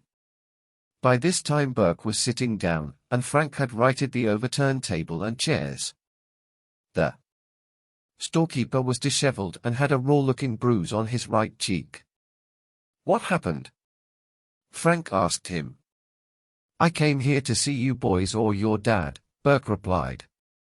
"Instead, I discovered Bob Dodge nosing around with a flashlight dash." "Dodge!" Frank and Joe exclaimed together. "You heard me," the storekeeper snapped. He rubbed his cheek gingerly. "I accused him of being a crook, and he slugged me with his flashlight. Then we started fighting. Finally Dodge knocked me down against the door, and before I could get up, he scrammed." "If Dodge had the flashlight, how could you see who he was?" Joe asked. "I couldn't at first," Burke explained. "I called out, 'Who are you?' or 'Who's there?' Something like that. Then he started giving me some cock and bull story about looking for your dad and Hank Shale, and I recognized his voice. I said, 'Don't try to kid me, Dodge, you're in with that gang Mr. Hardy's after.'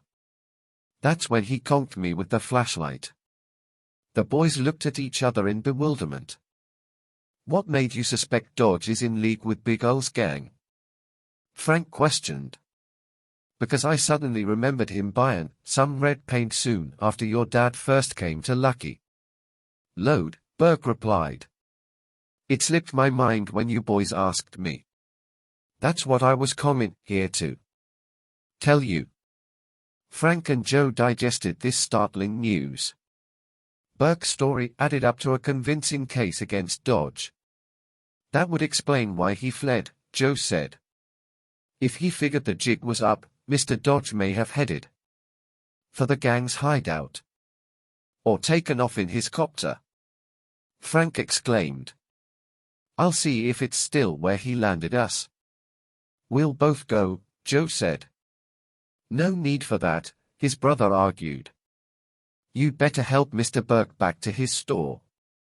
From the quick look his brother flashed him, Joe guessed that Frank still mistrusted Burke and wanted the man kept under surveillance. Burke, however, declined the offer. Don't worry about me, he said. I'm okay now. The storekeeper stood up to go, but after taking a few steps, he teetered and leaned weakly against the wall. Phew. Burke muttered, shaking his head. Guess I'm still a bit woozy from that clout Dodge gave me. Joe helped him back to the chair, then went for some water from the kitchen pump. Before leaving, Frank made an excuse to join Joe. Take Burke to the store, he whispered. Then go straight to Ben Tinker's and make sure Dad's okay. I'll meet you there. Frank went outside, got his horse from the lean-to, and rode off toward the clearing where he judged the helicopter was parked.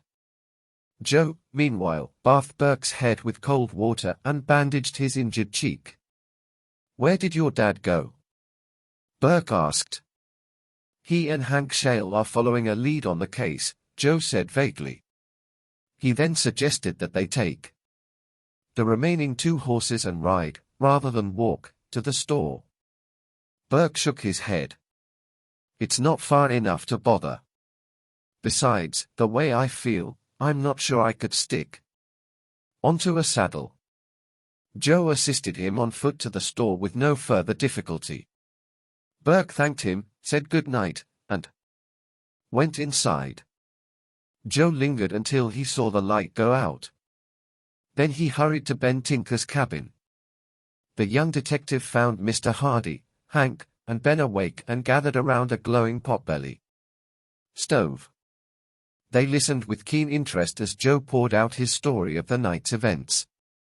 Just as he was finishing, there came the sound of a horse being reined up outside, and a moment later Frank burst into the cabin. The helicopter's still at the field, Frank reported. I scouted around a bit, but there's no sign of Dodge. And he hasn't returned to the hotel. Mr. Hardy frowned and stroked his jaw. I find it hard to believe that Bob Dodge can be a criminal, much less a killer, the detective said. What's your opinion, boys? Until tonight it seemed to me to be a toss-up between Burke and Dodge, Joe replied. We've suspected one of them must be Big Ol' Spy. Ever since that night, we trailed the hooded man to the general store. Frank nodded and tallied up the evidence. His father said, Burke may be lying about what happened at the cabin tonight. Are you sure Dodge wasn't the second man to arrive? It was too dark to tell, Frank admitted.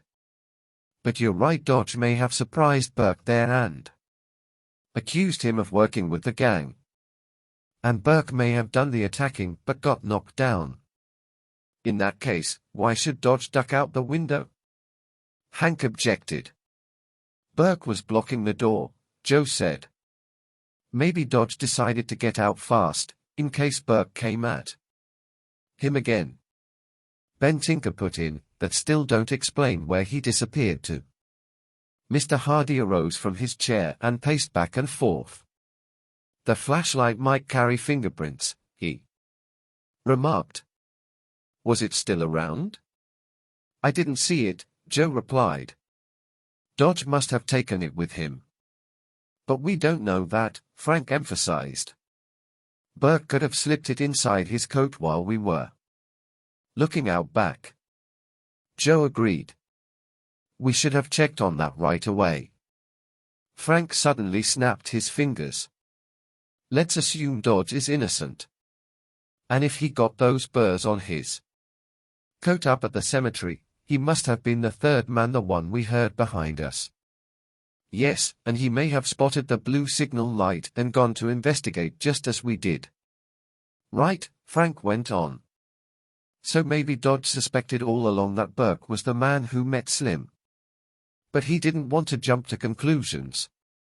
Then, when he discovered Burke at the cabin tonight, he accused him outright and Burke got panicky and jumped him.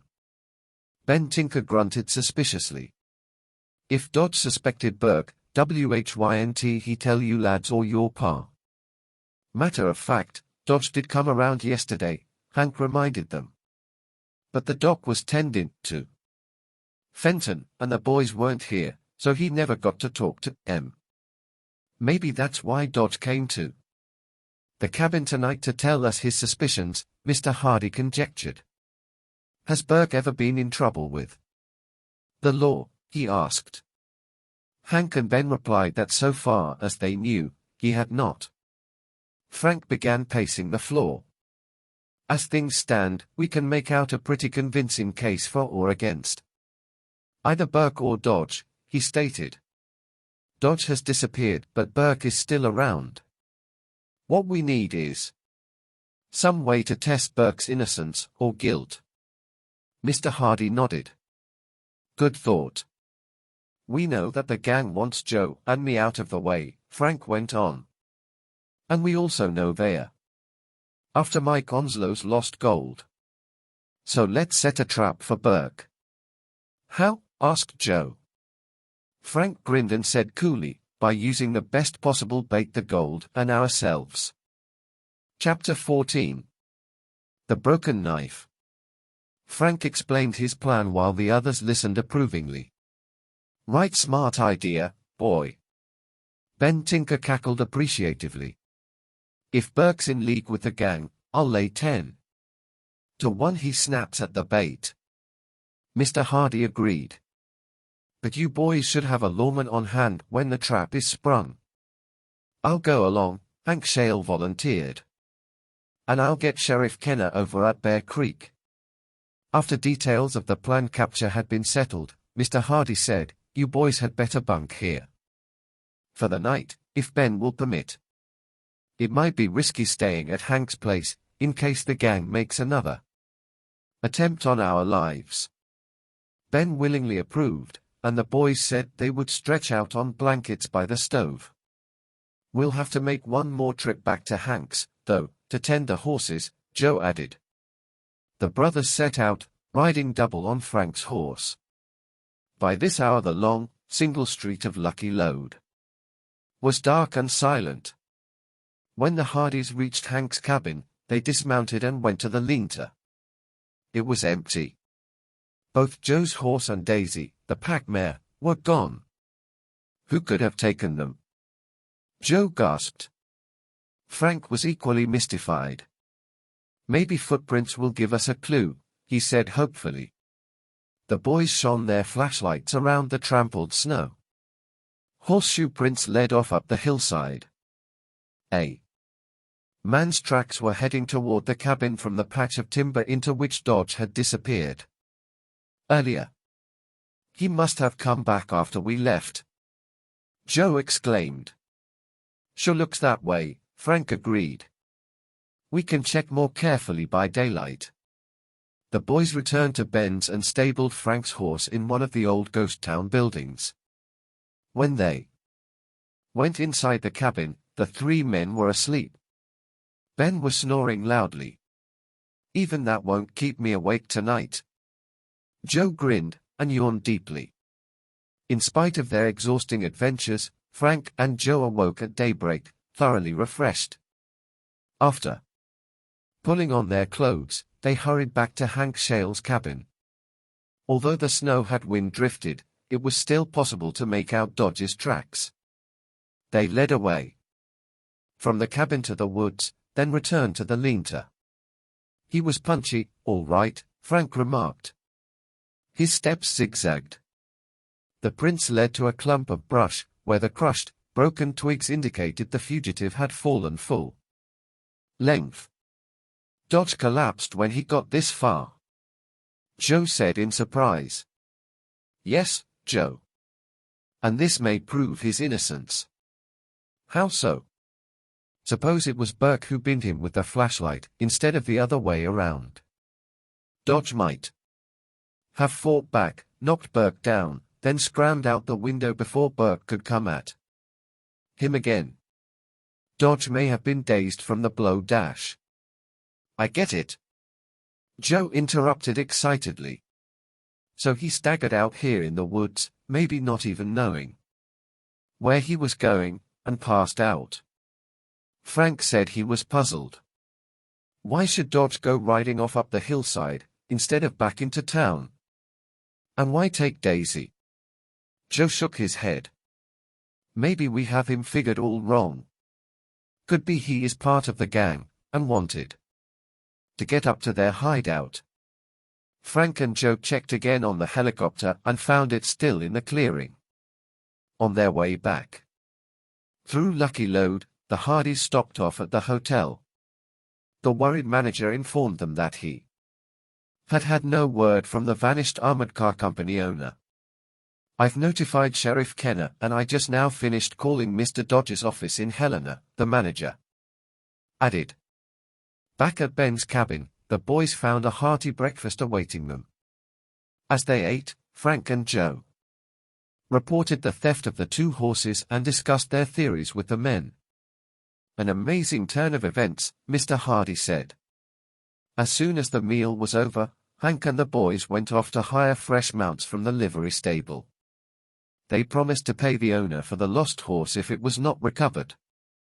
Hank started off for Bear Creek to meet the sheriff. Meanwhile, Frank and Joe rode to the general store. Morning, boys, Burke greeted them. Aside from his bruised cheek, he seemed to have suffered no ill effects from the fight. Frank read off a short list of supplies. One item was a carton of canned beans. When Burke brought it, Frank said, "We'd better divide the cans between our saddlebags, Joe. Could you lend me a knife to open the carton, Mr. Burke?" "Sure." Burke took out a huge pocket knife and tossed it on the counter. As the storekeeper went off to get the rest of the items, Frank opened the knife. About half the main blade was broken off. The Hardys exchanged quick glances of triumph. The first part of Frank's plan had paid off. Unless the broken knife was an amazing coincidence, Burke must be the man the gang called Slip Gun. Now to see if he would take the bait they were about to offer. As Frank had hoped, Burke was curious as to why the boys needed the supplies. "You fellas fixin' to take a trip somewhere?" he asked casually as he totaled the bill. "Not too far," Frank replied. "We'll be camping in a canyon up the mountain a ways. And we'll be coming back rich," Joe added boastfully. Frank shot an angry look at his brother, as if Joe had spoken out of turn. "Rich?" Burke looked at the boys questioningly. "It was supposed to be a secret," Frank grumbled, "but well, I guess we can trust you after what happened last night." "Sure. I won't tell nobody," Burke purred. "Well, one reason we came out west was to look for some lost gold that an old miner named Mike Onslow told us about," Frank began. "He drew us a map," put in Joe, "but it was stolen from us. Then yesterday we were out in a box canyon where there's a certain rock formation that looks like a bear," Frank went on. "We'd heard Big Ul's gang plan to meet there.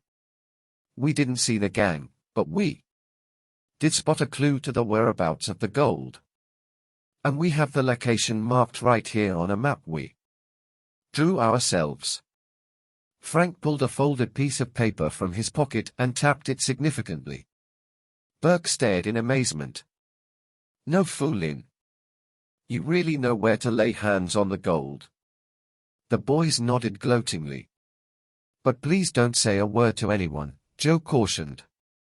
"We don't want to start a gold rush out to that canyon before we've had a chance to uncover the treasure." "Don't worry, boys. Mum's the word as far as I'm concerned. Burke gave an oily smile. After stowing the supplies in their saddlebags, Frank and Joe rode out of town. Beyond the ridge they reined up at a sheltered spot agreed upon beforehand with Hank. Here the boys waited until they were joined by Hank and Sheriff Kenner. Then all four set out together, retracing the route the Hardys had followed when returning to town from the canyon the evening before. A brief search soon disclosed the opening in the hillside through which the gang had emerged from the canyon. The entrance widened into a high-arched rocky passage, big enough for riding two abreast. The passage ended directly below the bear-shaped rock. Once inside, Frank, Joe, and their two companions paused to consider their next move.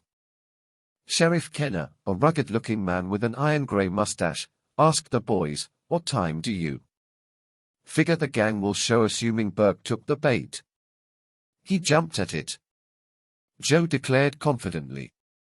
"My hunch is," Frank said, "they'll wait until after dark and try to take us by surprise." The group kept out of sight below the rocky overhang and Hank cooked lunch over a small fire. Meanwhile, the two boys searched for the broken knife blade.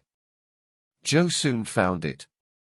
"This sure looks as if it fits Burke's knife," he said, handing over the blade to the sheriff. By the time darkness fell, the group had arranged a convincing-looking camp with 2 stone and brush dummies covered with blankets to resemble sleepers. Then the 4 retired with their horses behind a cluster of huge boulders. Time passed slowly. The campfire was renewed. Suddenly, above the soughing of the wind, the listeners' ears caught the faint clop of horses' hoofs.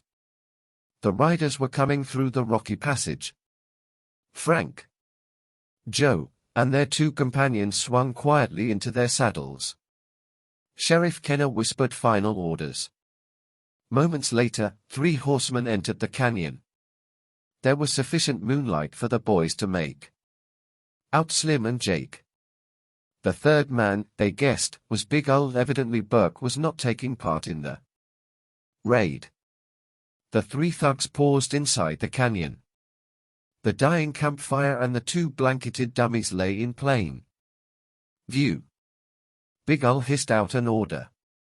Slim and Jake charged forward, their horses breaking into a gallop. The gang leader followed at a more leisurely pace. "All right, let's take them," Sheriff Kenner snapped in a low voice. He and Hank spurred their horses from behind the boulders, while Frank and Joe waited, according to plan. "Don't go for your guns. Just reach," Sheriff Kenner yelled. At the same time, he fired a shot to show that he meant business. Slim and Jake reined up sharply. Their hands shot skyward in panic as the bullet whistled over their heads. Frank and Joe spurred their horses into action and sped from behind the boulders. At that same instant, Big Ol wheeled his horse in a wild dash for the passageway. The boys and Hank followed, but suddenly Hank's horse stumbled and its rider went flying off. The Hardys stopped and turned back to help him. "I'll be all right, boys. Nothing broken. Just got the wind knocked out of me," he called out. Reassured, Joe swung his mount in the direction of the escaping outlaw. "Big Ol's getting away. Let's go." After him, he called to his brother. Frank needed no urging. Together, they galloped after the ringleader. With Slim and Jake to deal with, the sheriff was powerless to join the chase. He shouted a warning to the 2 boys, advising them to wait. But his cry was drowned by the thundering hoofbeats. The boys were already plunging through the tunnel in hot pursuit of the outlaw. In the darkness ahead, they could hear the pounding hoofs of Big Ol's mount and see an occasional glint of sparks as its steel shoes struck the rocks. Presently a dim glow of moonlight showed the passageway coming to an end. For a time Big Ol's figure was clearly silhouetted. Then it was lost to view as he emerged from the passage and headed to the right, along the foot of the hillside. In moments Frank and Joe were out of the passageway and turning their own horses in the same direction. Big Al's heading toward the same notch he and his men aimed for yesterday, Frank called. For more than an hour the chase continued over rocks, through dangerous gullies, then along a river, winding through a narrow canyon. Suddenly Frank and Joe lost sight of their quarry as the canyon curved sharply. When the boys rounded the bend, they reined up in astonishment. Ahead, the canyon ended abruptly in a high frozen cataract. The outlaw had vanished. Chapter 15. Underground Chase. Frank and Joe looked at each other in sheer disbelief, mingled with uneasiness. Except for the panting of their horses, not a sound broke the wintry silence of the canyon. Could Big Al have rigged some kind of ambush? Joe asked in a low, worried voice. I don't see how, Frank murmured, scanning the terrain. There's no place for him and his horse to hide. The cliff walls on either side were bare and precipitous. With the moon almost directly overhead, the snow-covered floor of the canyon was revealed with brilliant clarity. The narrow riverbanks were barren of brush. Aside from a few scattered rocks, none big enough to afford cover, nothing intervened between the boys and the frozen waterfall. Well, he must be here somewhere, Joe said edgily. His tracks will give us the answer. Frank agreed. The boys dismounted and moved forward cautiously, leading their horses. Moonlight wrapped the scene in eerie loneliness. The boys kept their eyes and ears alert. Gradually they became aware of another sound, the muted roar of falling water, still flowing behind the glacier-like formation. The sound became louder as they neared the cataract. The majestic ice curtain glittered in the moonlight. It was fringed with great, jagged blue-white spears that hung down like stalactites. I don't get it, Joe muttered. Al's tracks lead straight toward the waterfall. As they proceeded, Frank took out his flashlight and switched it on. He gave a cry of surprise. Joe! He must have gone under the waterfall. At the base of the cliff was a dark open space yawning between the curve of the falls and the rock face. It was large enough to admit a horse and rider. The boys moved closer for a better look and Frank probed the darkness with his flashlight. Look! There's an opening in the cliff wall. Joe exclaimed.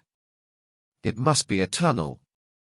Or maybe just a blind cavern, Frank said, switching off his flashlight. Big Al could be waiting for us in there. After a whispered conference, Frank groped his way behind the cataract. When he reached the opening in the cliff, he quickly snapped on his flashlight again for a more leisurely examination. Presently he came back and reported to Joe. It's a tunnel, all right. No telling how far it goes, or where. No sign of Big Al? Joe questioned. Not in person, but there are wet tracks. The two horses balked a bit as the boys took their bridles and attempted to lead them into the dark space behind the icy falls. Joe's animal, which was in the lead, whinnied and reared when it felt the splattering spray, but it soon calmed under Joe's reassuring hand. Inside the tunnel mouth the passage widened, giving the boys room to mount. Frank and Joe rode slowly forward, with Joe in the lead, shining his flashlight. After several hundred yards the passage widened and the boys were able to ride side by side. Must have been the bed of an old underground stream, Frank guessed. See how smooth the walls are. Worn. Joe nodded. We'd better speed up before Big Al gets too far ahead. Urging their horses to a faster pace, they pushed on through the tunnel. At intervals the boys stopped and listened, hoping to catch some sound of their quarry. The fourth time they halted, A faint echoing sound of horses' hoofs on rock reached their ears from somewhere ahead. "We must be getting closer," Joe said tensely. Just how close was difficult to judge, since the enclosed passage with its smooth, hard walls might carry the sound almost any distance. The boys rode on steadily. When they paused to listen once more, the hoofbeats were no longer audible. But 20 minutes later Joe thought he could detect them again. "He may be far ahead of us," said Frank. "Sound can be pretty tricky in here." As the brothers continued along the tunnel, the chill, dank atmosphere gradually became warmer. Frank and Joe unzipped their heavy windbreakers. After a while it became necessary to rest the horses. The Hardys did not dare pause too long for fear of losing Big Al completely, and soon went on. The tunnel turned and twisted.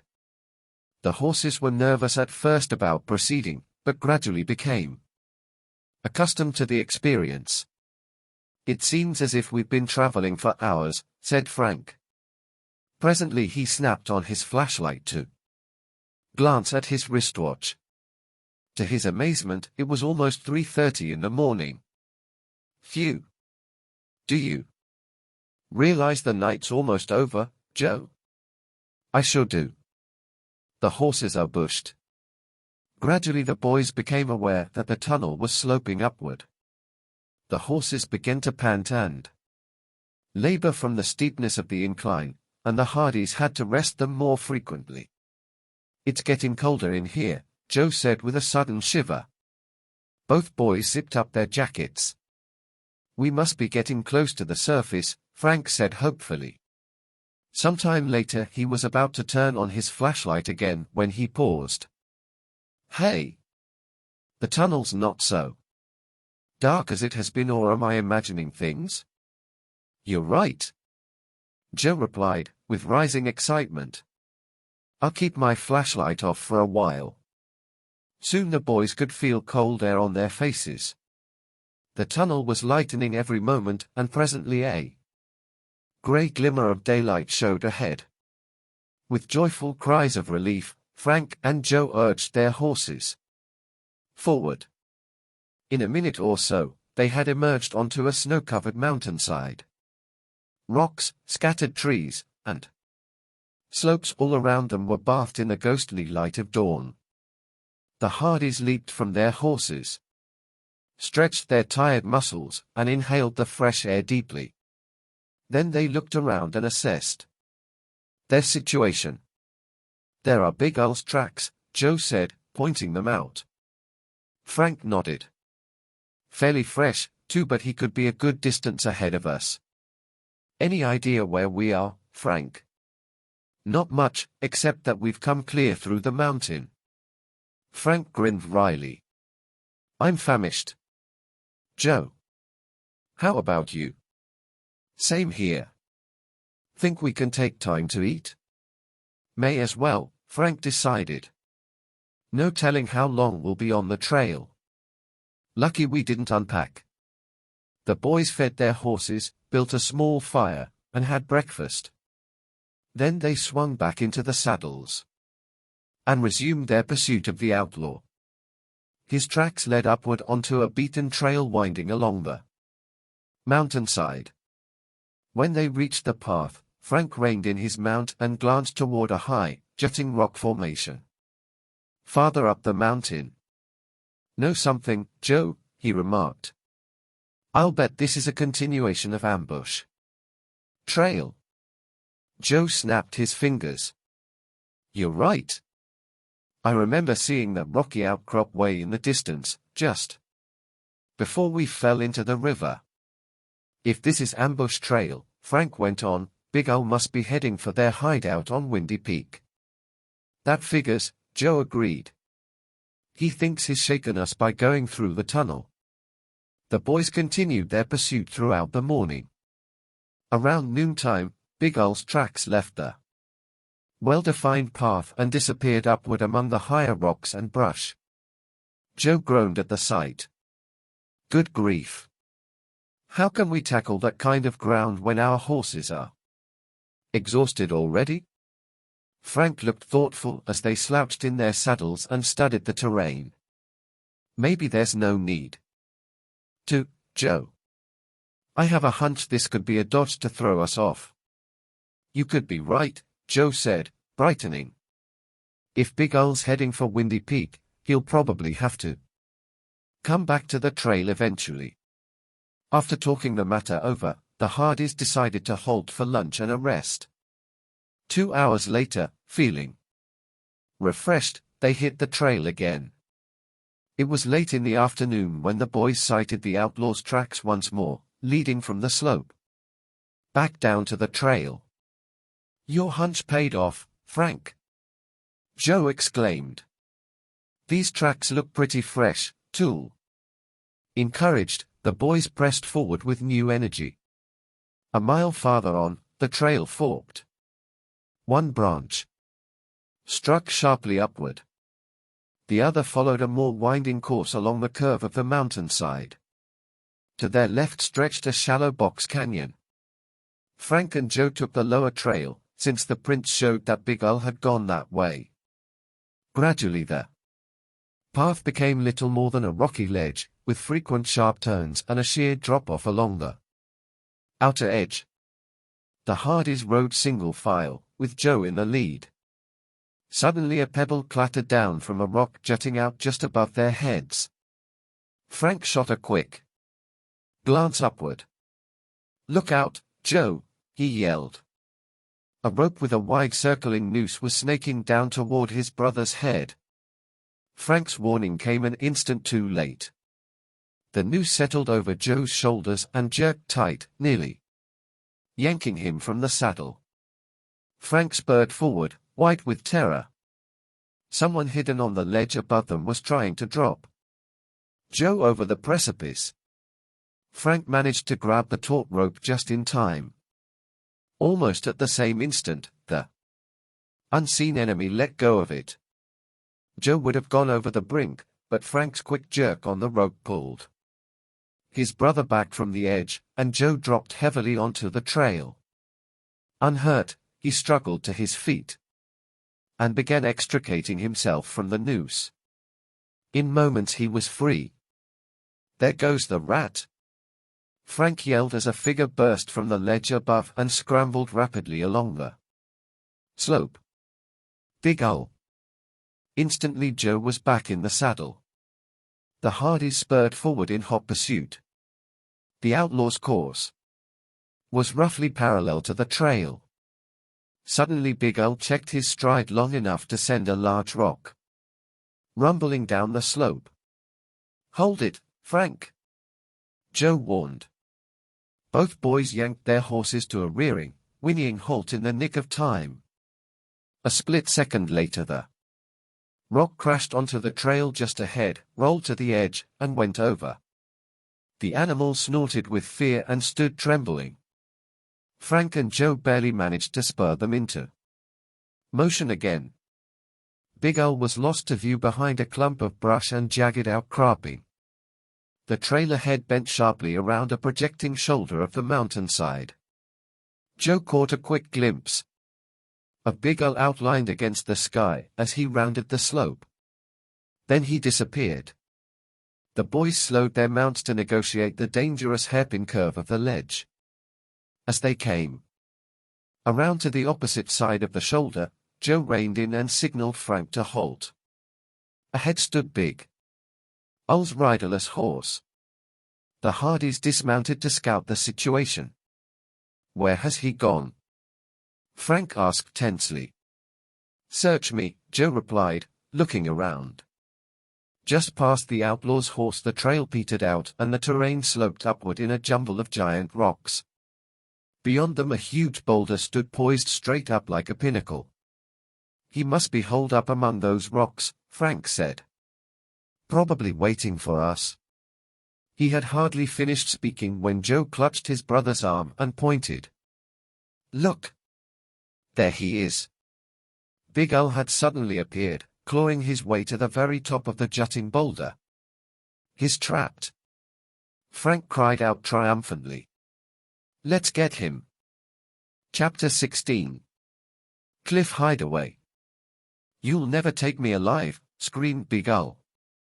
He had reached the top of the huge boulder and now stood waving his arms against the leaden sky. The outlaw was jumping around as though half-crazed. Try to get me, he challenged. As Frank and Joe sped into the jumble of rocks, they lost sight of their quarry momentarily.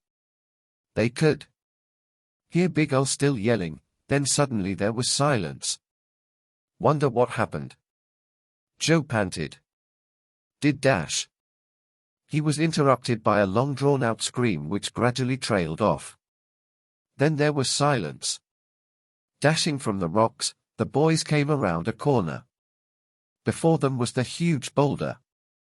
He's gone. Joe panted. But where? There was no place for Big Ol to have run except down the rocky trail on which the boys had been. He must have jumped over the edge. Joe yelled. The Hardys ran to it. They could see most of the canyon floor below them. There was no sign of a body. He must have gone down, Frank said, puzzled. But where is he?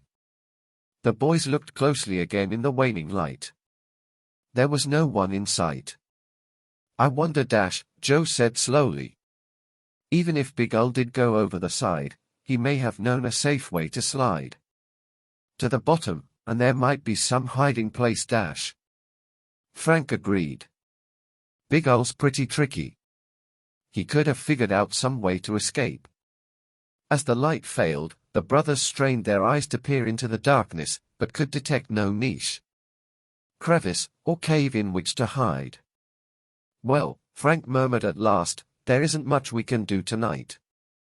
I shall hate to think Big Ol is roaming around here loose.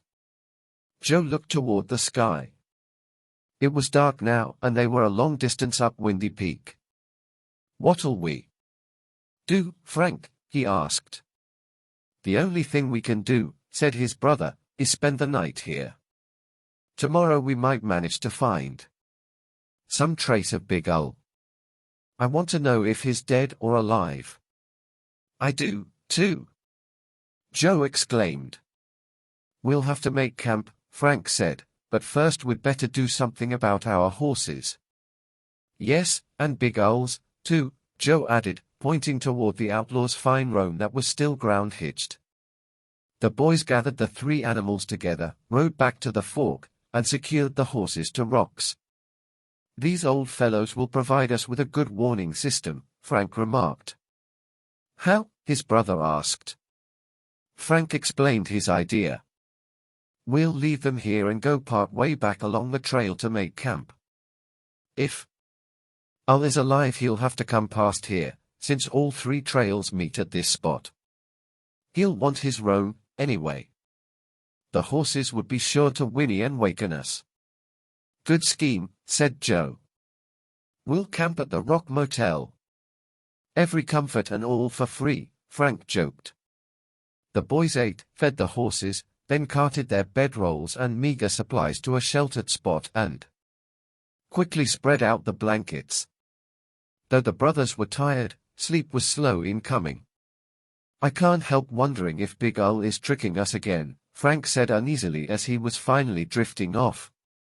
He dreamed several times about the outlaw and tried to figure out why he and Joe had not seen Big Ol's body in the gorge. Both boys slept fitfully through the night. As the blackness of the sky began to lighten with the coming of dawn, they got up and ate a cold but nourishing breakfast of oranges, oatmeal cookies, and egg flakes. Refreshed, the boys walked toward the edge of the cliff over which Big Ol had disappeared. We may be able to see something more in the daylight, Joe remarked. Frank had been staring into the gray, lowering sky. I doubt if there's anything to see, he observed. What do you mean? Frank scanned the sky once more. I think we've been fooled again, he answered. If there had been a body down in the gorge, there'd be carrion birds flying around. Of course, said Joe. I wondered about it last night, but thought maybe because it was so late there wouldn't be any birds at work. But some would be here this morning, if there was anything to attract them. Let's look over the edge again, Joe suggested. The brothers dropped to their stomachs and crept as close as they could to the rim. By leaning well over it, they could look almost to the base of the cliff. See anything, Joe? Not a thing. Suddenly, from far below, came the rattle of small pebbles. A great black raven flew out of the precipice. There must be a nest in the cliff, Joe cried out. The boys edged forward over the rough stones. They held on as tightly as possible before leaning over to locate the nest. There it is, exclaimed Frank. Below them in a recess that nature had torn in the cliffside was the bird's nest, and alongside it enough room to give a man shelter. That was Big Ul's hiding place, Frank said grimly. He swung down there to the left and probably got away during the night. Frank and Joe crawled back from the cliff's edge until they could stand up in safety. He fooled us all right, said Frank. I wonder how long it was before he left here. Maybe, Joe suggested, it depended on the horses. I'll bet he waited until just before dawn and then stole them. Frank was angry. Of course. His horse would know him, and since the three animals have been together and gotten to be friends, none of them would whinny an alarm. I should have realized that. The boys dashed for the fork. Their guess had been right. The horses were gone and taken up the steeper branch. Ul did trick us, Frank chided himself. Now he's really got us in a spot, murmured his brother. Do we head for home or trail him? Trail him, Frank decided promptly. We'll have to walk, of course. Can we make it up there? Joe sounded worried. I don't know, but we'll have to try. The brothers huddled in the shelter of a rock to discuss the situation. What lay ahead? They realized it might be a long and treacherous climb, perhaps another night without hot food and proper shelter. They noticed it was growing colder, and that was a bad sign too. It was not only going to be uncomfortable for the Hardy boys, but they could easily freeze to death. Come on, Joe, Frank said resolutely as he started up the steep trail. We're not going to let Big Ul get away. Joe joined his brother, and together they started the climb along this part of ambush trail. The turns were abrupt and the wind whistled sharply. Once Joe had to snatch Frank back when the wind nearly blew him over the edge. For hours the boys toiled along the trail, following the string of horseshoe prints. During the afternoon, the marks made an abrupt turn that opened onto a plateau.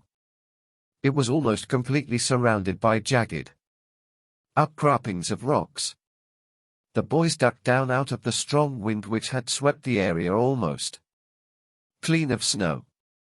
Suddenly their eyes bulged as they spotted a small cabin that lay nestled in the center of the little plateau.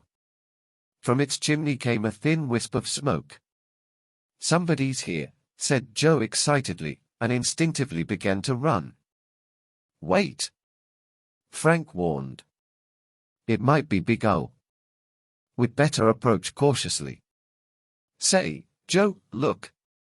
On a ridge beyond the cabin was a single weather-beaten pine tree. The lone pine, Joe exclaimed. Yes, said Frank, and if it is, that building might be Mike Onslow's cabin now occupied by Big Ul. Chapter 17. The Secret Listener. As the boys paused uncertainly, pondering their next move, the cabin door opened. A tall, white-haired man strode out and waved to them. Hi there, he called. Looking for shelter? The boys gasped as they recognized him. It's Mr. Dodge. Joe exclaimed. Can we trust him? Frank muttered.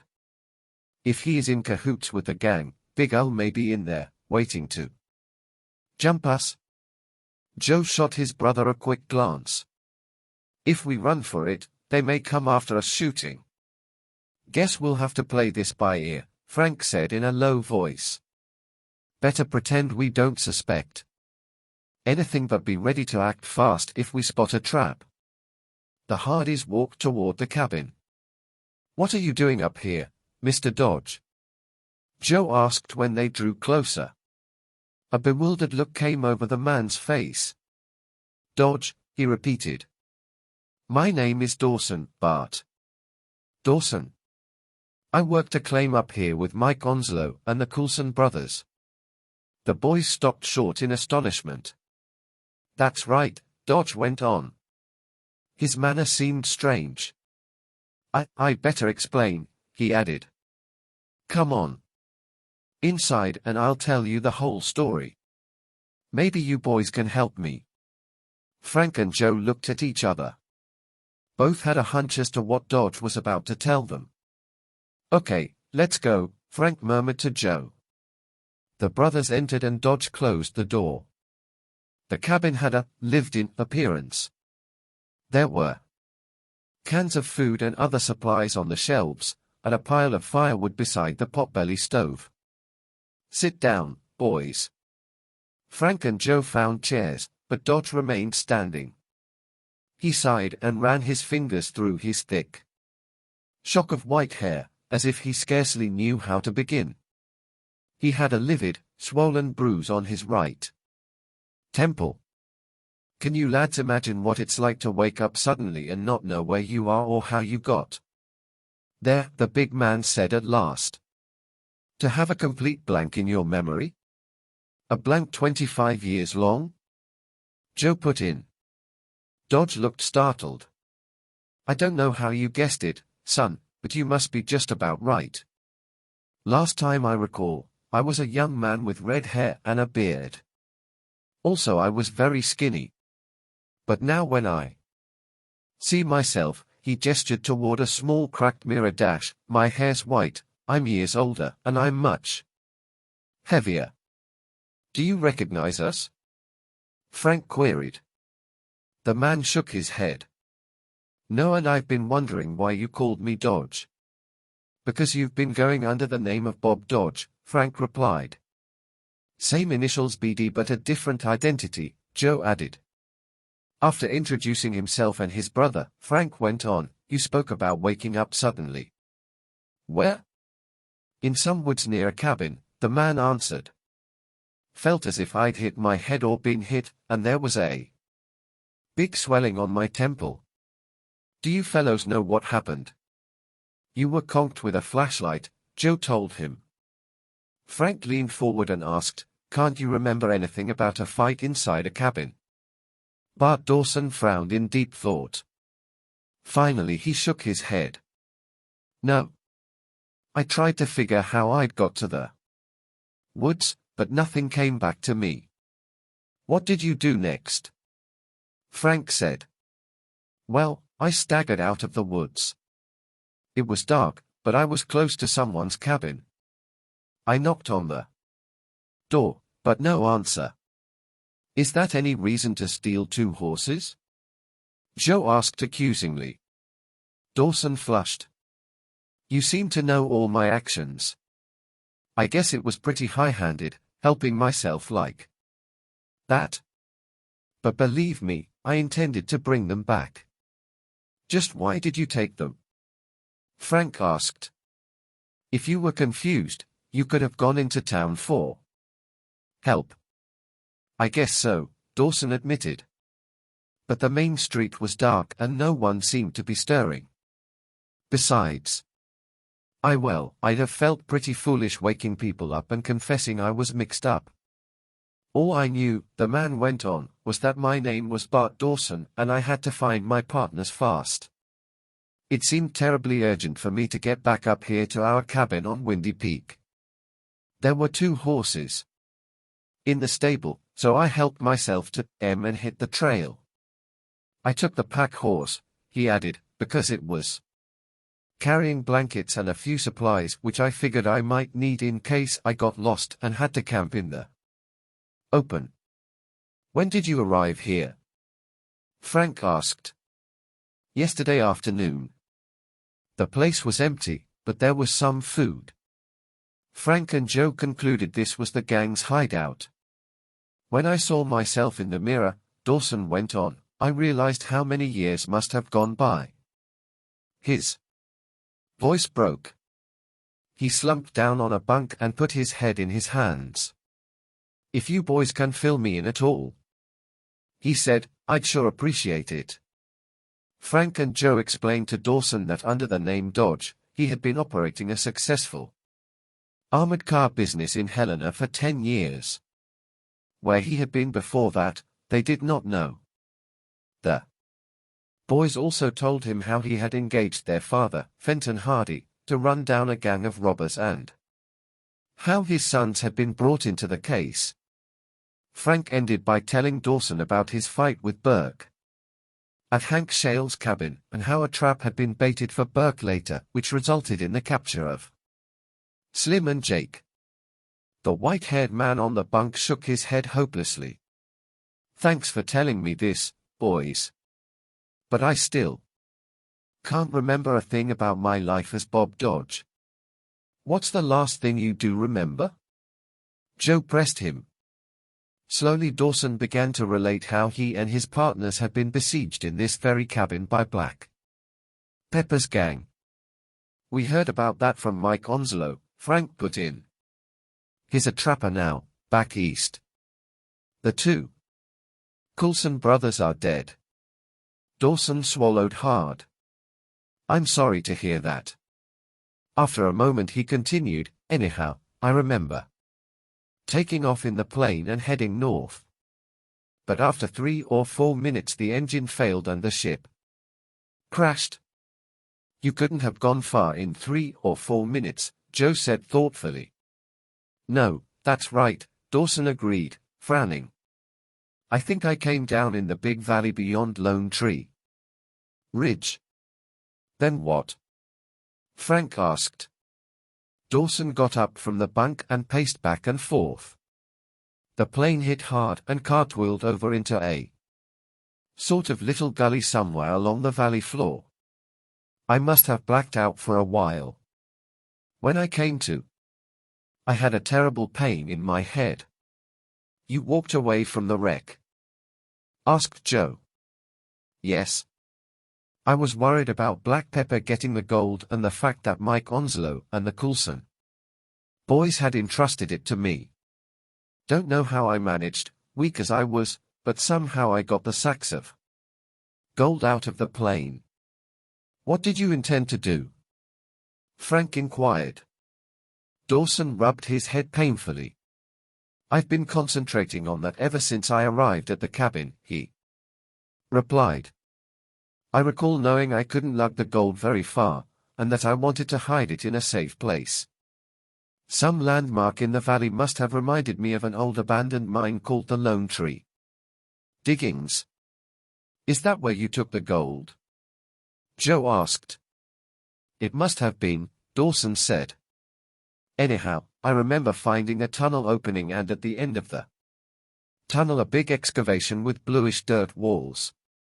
That's where I hid the gold. Can you remember anything more? Frank urged. Not much, guess I tried to reach help. But it was bitter cold and snowing and I must have lost my way. Seems as if I wandered for a long time, plodding along blindly, falling, getting up and staggering on. After that, everything's a blank. The crash and the terrible hardships you went through must have brought on amnesia, Joe said. And the blow Burke gave you that night triggered your mind into recalling the past, Frank added. Incidentally, Joe put in, we're pretty sure that Black Pepper and the gang leader Big Al are the same man. Dawson frowned again. You said I was running a business up in Helena, he murmured. In that case, why was I hanging around Lucky Lode? Your father was handling the detective work. We wondered about that ourselves, Frank admitted. In fact, it made us suspect that you might be in with the gang. But maybe you were trying to dig up your past. I have a hunch this territory around Lucky Lode could have rung a bell in your mind. Suddenly all three were startled by the whinny of a horse. Frank and Joe leaped from their chairs and dashed outside, followed by Dawson. A man on horseback had just emerged from a clump of rocks and brush. He was headed toward the ridge. "That's Big Ol'!" Joe cried. A thought flashed into Frank's mind. Around the windward sides of the cabin lay an area of drift snow. Frank ran toward it. As he had feared, fresh tracks were visible leading toward and away from the lean-to shed at the back. He was here. Frank called angrily. As the others joined him, he pointed to the prints in the snow. "I'll bet Big Ol' was hiding in the shed. He must have heard everything." The Hardys and Dawson hurried into the shed. Joe's saddle horse and Daisy, the pack mare animals Dawson had taken from Hank's cabin, were peacefully munching hay at the feed box. Dawson was mystified, but Frank and Joe quickly reconstructed what must have happened. "The gang's been using this cabin as their hideout," Joe said. "Big Ol' must have reached here just before we did. When he saw the smoke, Big Ol' figured he'd better scout the situation." "Right," Frank agreed. He circled around the cabin toward the clump of brush, left the horses there, and sneaked up from the rear. "I'll bet he was in the lean-to when we arrived," Joe added. "That means he heard everything through the wall, including what Mr. Dawson told us about the place where he hid the gold. And now Big Ol's on his way to find it," Frank exclaimed. The Hardys ran toward the clump of rocks and brush. Among them, well out of sight of the cabin, were the two horses Big Ol' had stolen from the boys. The outlaw had abandoned the extra animals when he galloped off. "We'll go after him," Frank decided. The boys rode the horses back to the cabin. Dawson was eager to accompany them in pursuit of the gang leader, but the Hardys thought it more important that he return to Lucky Lode immediately and tell their father the turn of events. "Dad and Hank and the sheriff will be worried sick about us by this time," Frank said. "Besides, Mr. Dawson, that knock on the head may cause some after effects. You should see a doctor." After some persuasion, Dawson agreed, although the leaden sky foreboded bad weather. Frank and Joe quickly collected some supplies from among the provisions in the cabin. In doing so, they discovered a powerful flashlight with a blue lens, evidently the signal light beamed from the cemetery, and a complete list of the gang members, with jotted notes on how to contact them, including Hopkins' group in Chicago. "This should give the police all they need to smash the gang for good," Joe exclaimed, handing the papers to Dawson. Snow was falling as the boys mounted their horses. Dawson was ready to hit the trail for Lucky Lode with the other horses. After a final farewell, Frank and Joe galloped off. The snow was gradually obliterating Big Ol's tracks. By the time the Hardys had topped the ridge and were riding down into the valley below, the outlaws' trail had disappeared. "A tough break," Frank murmured, "but at least we know the general direction he's taking." An hour later they reached level ground. The sky was darkening now under a heavy overcast, and wind was roaring down the valley at gale force. The brothers hunched low in the saddle as driving gusts of snow stung their asterisk faces. Frank took the lead while the boys threaded their way among boulders and brush that studded the valley floor. Here and there drifts were accumulating, and the horses' legs sank deep into the snow at every step. Soon the snow was swirling so thickly that Frank could see only a few yards ahead. Had they made a mistake, he wondered, impressing ahead through the storm. "Looks as though we're in for a real blizzard, Joe," he yelled. "We'd better find shelter." Hearing no answer, Frank swung around in the saddle, then gasped. Joe was nowhere in sight. "Joe!" Frank screamed against the wind. "Joe! Where are you?" There was no reply. Chapter 18. North from Lone Tree. For a moment Frank was panic-stricken. He shouted Joe's name, but the howling wind drowned his voice. Snugging his chin inside his turned-up coat collar, Frank slouched in his saddle and waited. Minutes dragged by. Again and again he called his brother's name, but no answering cry reached his ears. Darkness was closing in rapidly now, and Frank was half-numbed from the icy blast of the storm. His heart sank with every passing moment. "It's hopeless," Frank decided at last. "If I sit here much longer, I'll freeze. I must get out of the driving wind and snow." Frank urged his horse in the general direction of the mountainside. Presently through the swirling snow, a shapeless, rocky mass loomed in front of him. Frank guided his horse along the base of the rock, and after several minutes of plodding, found a spot that was partially sheltered by overhang. He dismounted and drew his horse in out of the blizzard. Frank clicked on his flashlight and shone it about the area.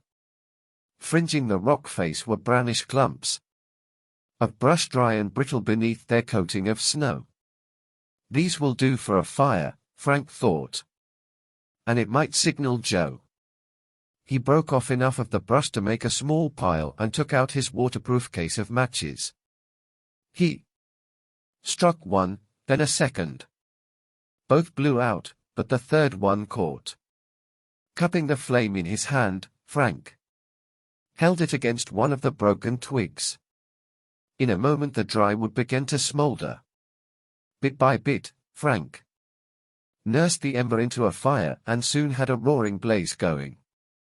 It won't last long, though, he reflected as he warmed his face and hands. By now the circle of firelight was strong enough to reveal a fallen tree several yards away. Frank managed to break off some branches and brought them back to augment his supply of firewood. If only Joe were here, he thought. Shivering, Frank walked out into the darkness. "Joe," he shouted, his voice straining. Then again, "Joe." Frank listened intently. Suddenly his heart leaped. He had heard a cry. Frank began yelling frantically. Several moments later a horse and rider took shape out of the snowy darkness. Frank rushed to meet them and guided Joe's frost-rimed mount back toward the welcome glow of the firelight. Joe himself was white from head to foot. He climbed wearily out of the saddle, shook himself off, and hunkered close to the flames while Frank attended to his horse. Phew! Joe gave a long sigh of relief as the warmth of the blaze restored his numbed circulation. "Good thing you built this fire, Frank. I was about ready to give up." "I was hoping you might spot the light," Frank said. "How did we get separated?" "My carelessness," Joe confessed. "I was looking around for signs of Big Al and sort of trusting my horse to follow yours. First thing I knew, you were nowhere in sight." The boys blanketed and fed their horses, then opened a can of beans and had a warm supper. "Wonder if Big Al's lost in the storm, too," Joe mused drowsily.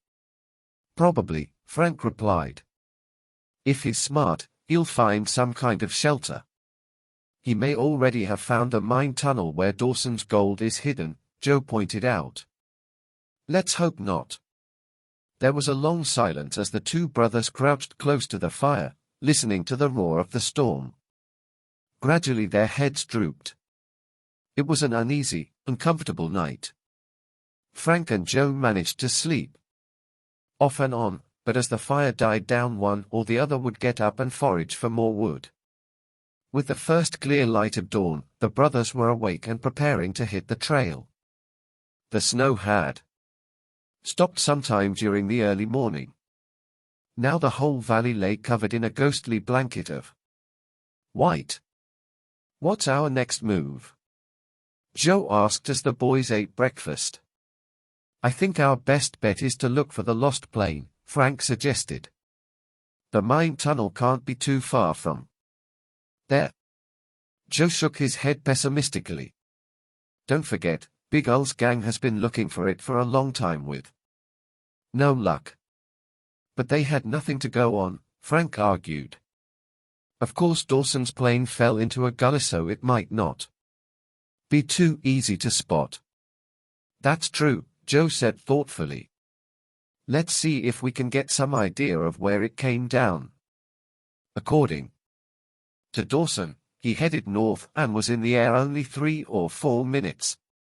The Hardys made a rough calculation, based on the probable speed of a single-engine plane of old vintage. Then, using their compass and taking a bearing on the lone sentinel pine atop the ridge, they started off toward the area where they estimated the crash might have occurred. The horses could move only at a slow plod. Their forelegs sank knee-deep into the snow at every step. Frank and Joe, their breath steaming in the sub-zero atmosphere, were forced to control their impatience. The search continued for several hours. By late morning, both boys were discouraged. Joe, who was in the lead, reined in his horse. "Seems pretty hopeless, if you ask me," he said, swinging around in his saddle. "Maybe we should dash." Joe broke off with a gasp. As he turned, his eyes had suddenly detected something protruding from the snow in the distance. "Frank!" Joe pointed off through the clear, cold air. Frank's eyes widened as he too saw the object. "You're right. Let's go check." Turning their horses, the boys rode toward the spot. Even before they reached it, they could make out the skeletal wingtip of a plane sticking up from a snow-choked gully. "That's the wreck, all right," Frank exclaimed jubilantly. "No wonder Big Ul and his gang never saw it. Those trees along the edge of the gully would screen it from the ridge." The boys halted to discuss the next step in their search.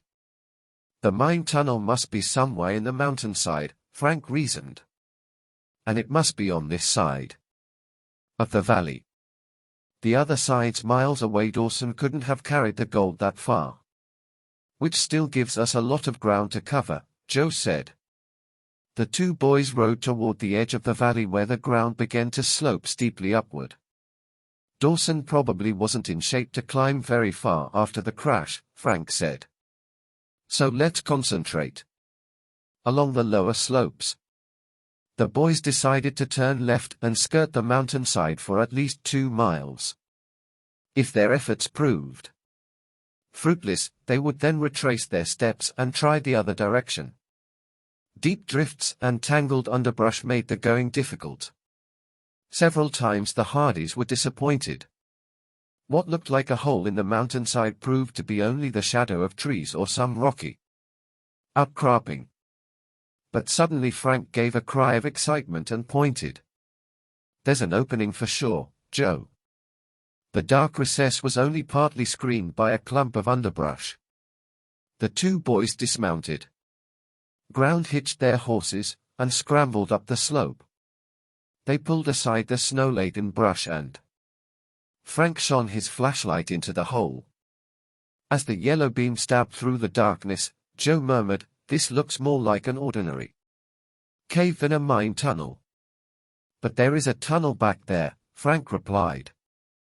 In the rear wall of the cavern, about 50 feet or more from the entrance, they could make out another hole which evidently led deep into the mountainside. "Okay, let's take a look," Joe urged. The boys entered the cave cautiously and walked toward the inner passage. Frank stopped as he heard a faint rustling noise to their left. "Hold it," Joe." His brother turned quickly. A pair of glowing eyes glinted at them from the darkness. Frank's flashlight revealed an enormous grey wolf. Standing stiffly, the animal glared at the intruders, baring its teeth in a low growl. Other noises reached the boy's ears. Frank swung his flashlight around and a dozen pairs of wolf's eyes shone in the glow like burning coals. "Good grief." Frank's voice was a hoarse whisper. "We've walked straight into a den of wolves." Chapter 19. Wolf Prey. For a moment the Hardys were paralyzed with fright. Joe swallowed hard and whispered, "Can we make a break for freedom?" "We can try." At the first step, however, the huge timber wolf nearest them gave a savage snarl. The fur on its back bristled stiffly. Frank muttered, "One false move and that Lobo will go for us. This pack acts hungry." There was a patter of feet in the darkness. The glowing eyes from the dim recesses circled closer. The wolves were gathering around the boys, cutting off escape through the cave entrance. Frank could feel drops of cold perspiration trickling down his skin. "Snap on your flashlight, too, Joe. That may help hold them back." Joe played the beam slowly back and forth, while Frank used his. The wolves slunk restlessly to and fro. Their lolling tongues gave them a wickedly grinning appearance. But they were wary of the lights. Now and then, as a gaunt grey form was caught in the full radiance of a beam, the animal would leap back into the shadows. It was clear that the flashlights could not hold the beasts at bay for long. As the wolves paced back and forth, the circle was being drawn gradually tighter. "Watch it!" Joe exclaimed suddenly. The leader of the pack was advancing straight toward Frank, who stabbed his light full into the wolf's greenish eyes. The brute shrank back, its ears laid flat to its head. A vicious growl issued from its throat. Instinctively, the Hardys moved a step backward. The pack seemed to sense the boy's fear and pressed its advantage, forcing the Hardys to retreat still farther into the tunnel. Frank told his brother. "It may be a blind alley," Joe warned. "We'll have to risk it, there's no other way out." Inch by inch, the boys backed toward the tunnel opening. "It's not wide enough for both of us," Joe said tensely, flashing his light quickly behind them. "Then you go first," Frank ordered. They were only a few yards from the tunnel now.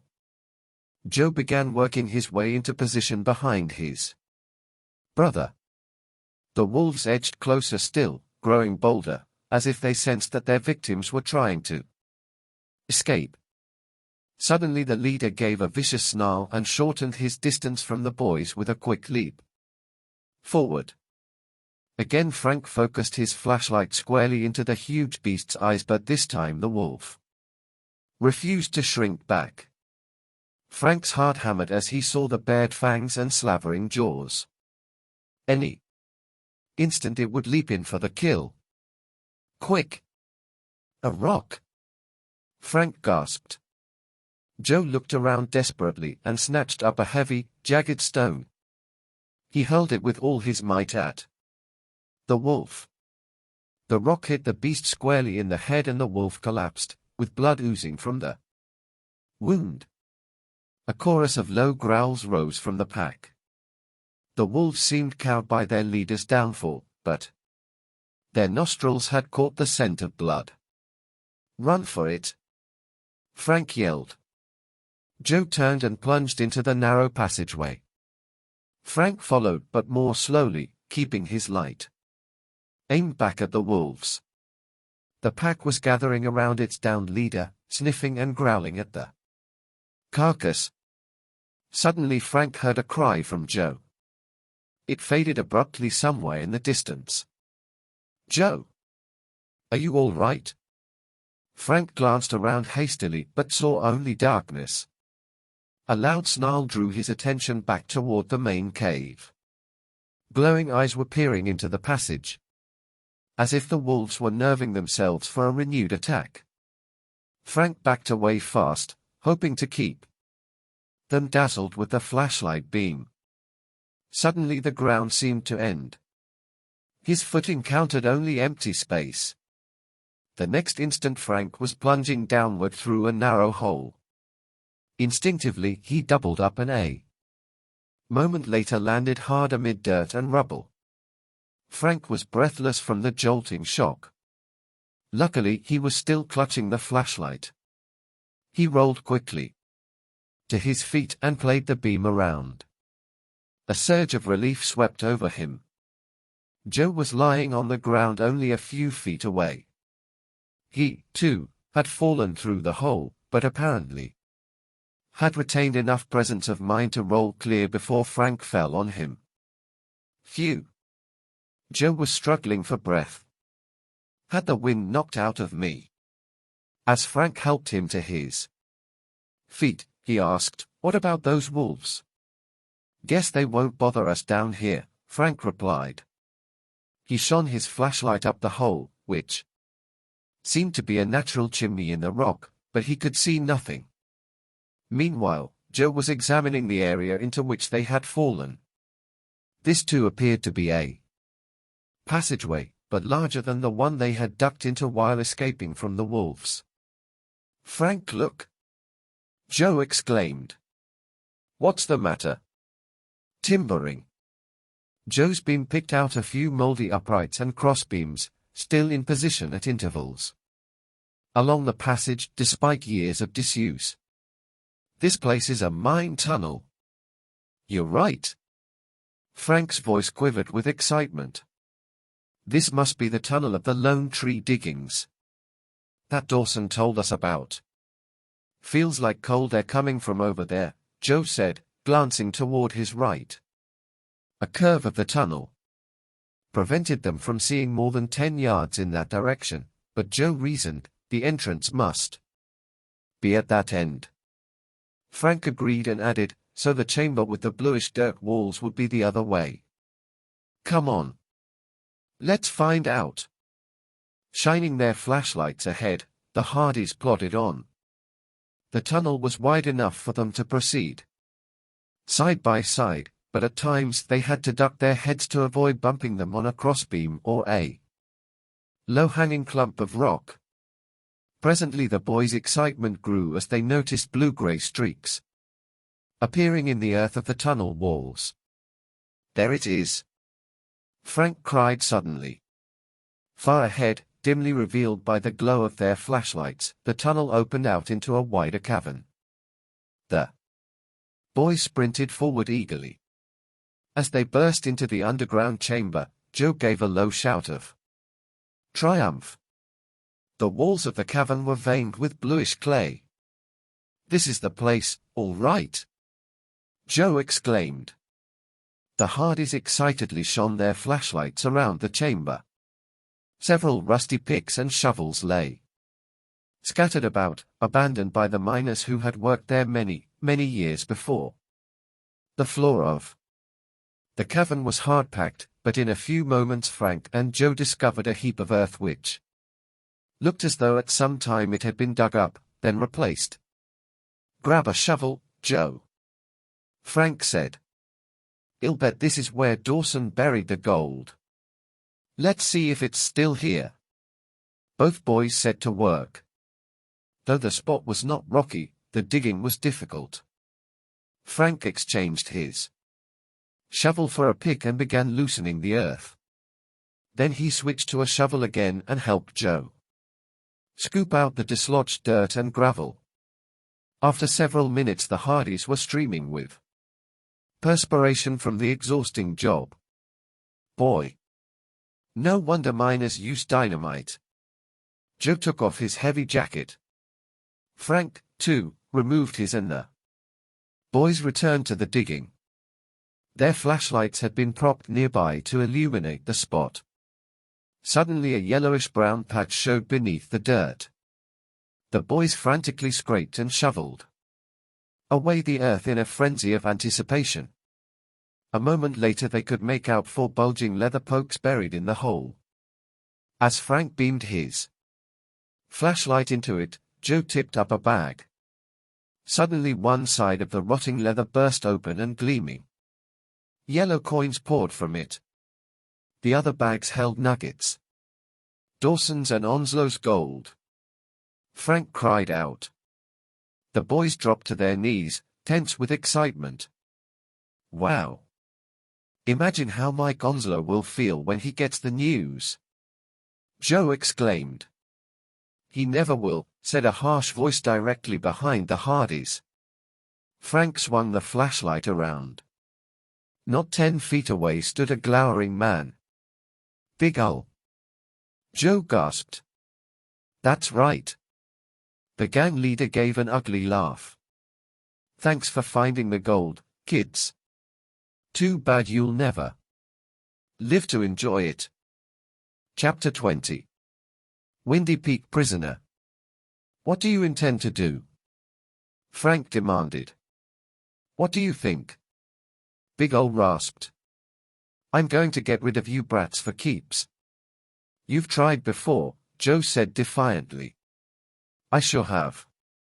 Big Ol's face was hard. Since your PA's a big detective, I tried to fix you so it would look like an accident.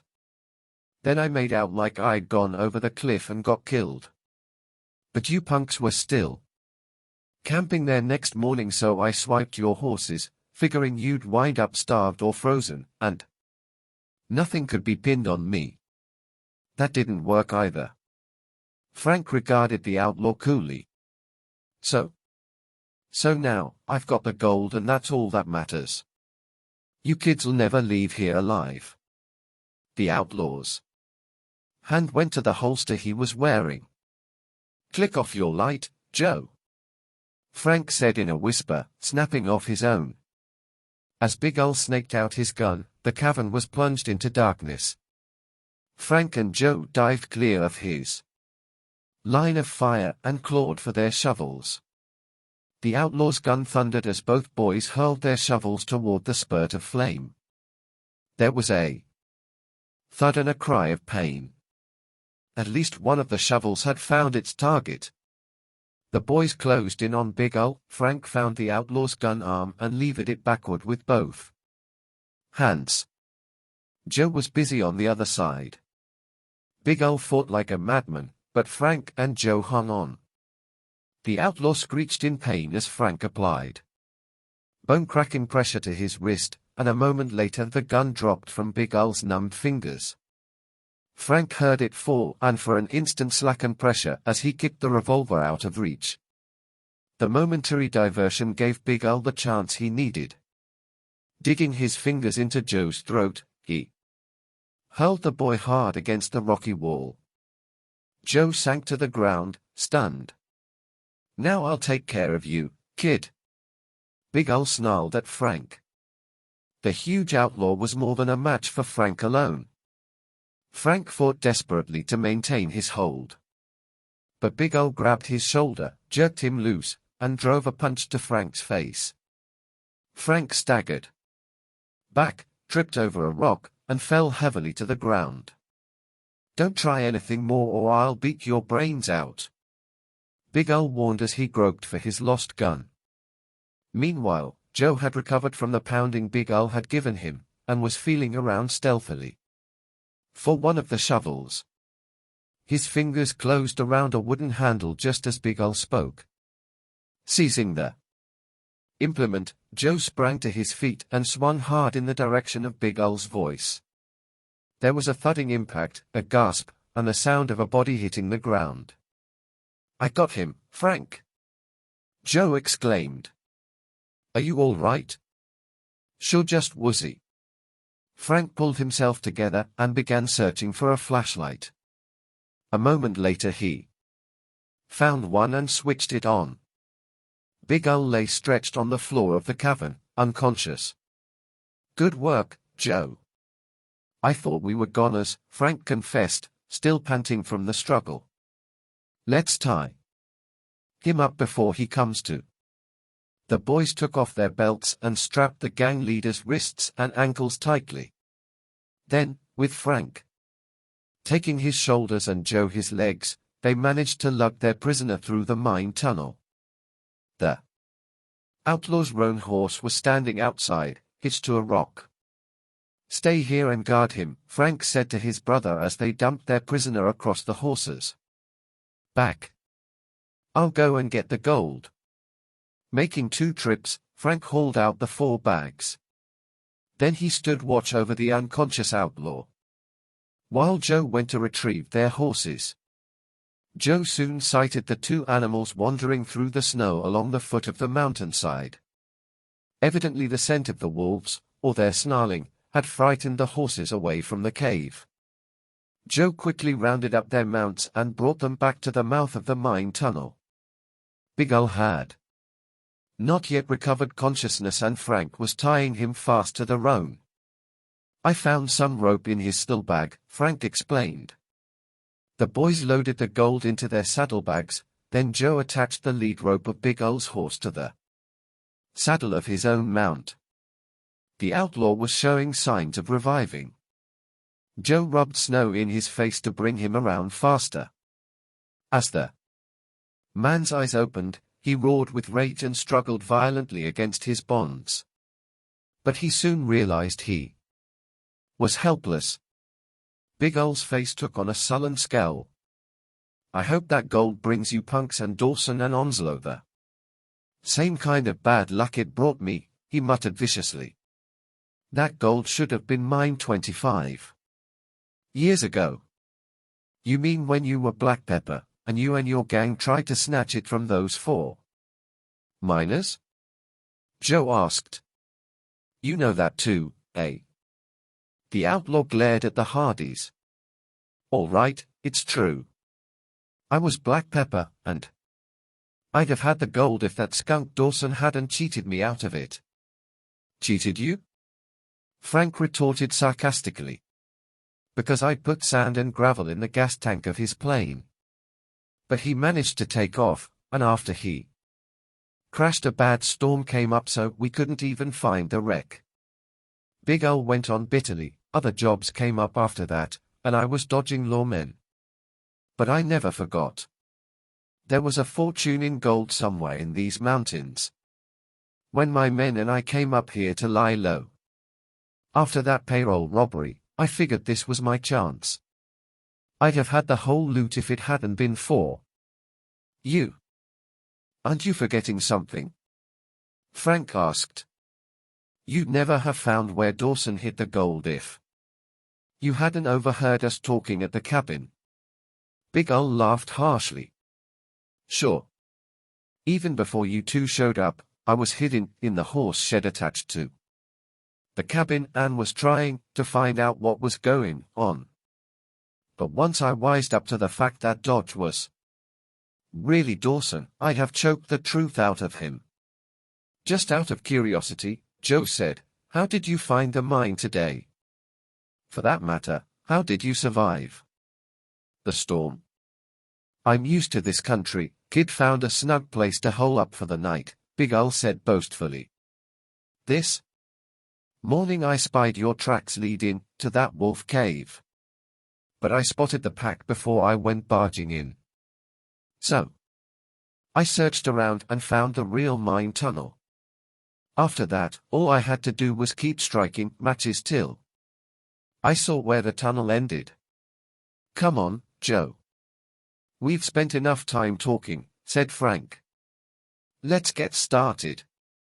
The boys knew the trip back to Lucky Lode would be treacherous, especially with a heavy load of gold, and the task of keeping a close eye on Big Al. They quickly mounted and started off. Just as the trio emerged from the valley, the Hardys shouted joyfully. They had sighted Hank Shale and Sheriff Kenner topping Lone Tree Ridge. "Boys, are you all right?" Hank yelled as he and the sheriff spurred forward to meet them. Frank and Joe told their story and turned Big Al over to the sheriff. Hank had listened with growing astonishment and admiration. "You sure are wonders," he said to Frank and Joe. We were afraid you'd be frozen stiff by now. And here you're bringing back Big Al and the gold. And you solved the mystery, oh, Bart Dawson.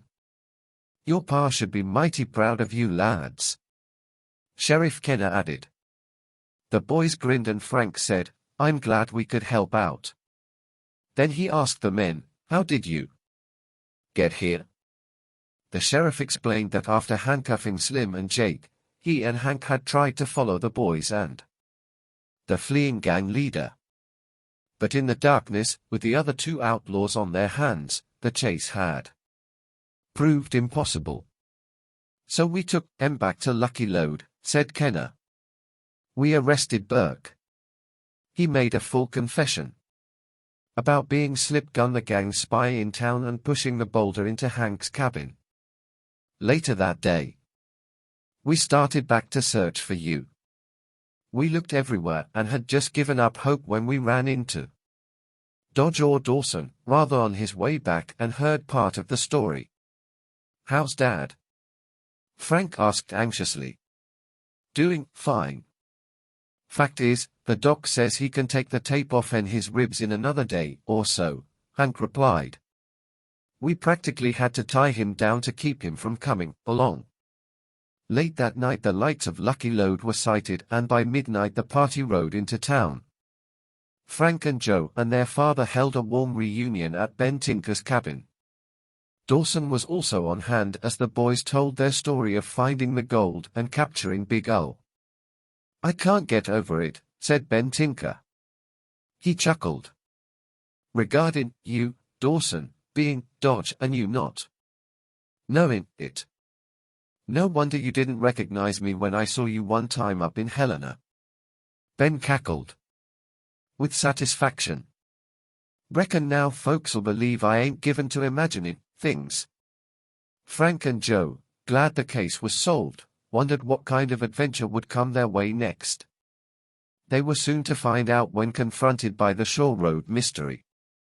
Mr. Hardy looked proudly at his sons, then said, incidentally, boys, I had a call from Chicago after you left, saying the police had traced that phony taxi driver. Also, those friends of Big Al's, Hopkins and his hoods, were rounded up, thanks to your phone tip. They all just made full confessions. By the way, Hopkins never had a chance to send Onslow's map to Al. The gang was going to pull a bank hold-up that afternoon, but your escape ruined their plans. Speaking of plans, I wonder what Mike Onslow's will be when he learns he's rich, Frank mused. Joe chuckled. Let's phone him first thing in the morning and find out. And I'd give a mint to see Aunt Gertrude's face when she hears about the gold.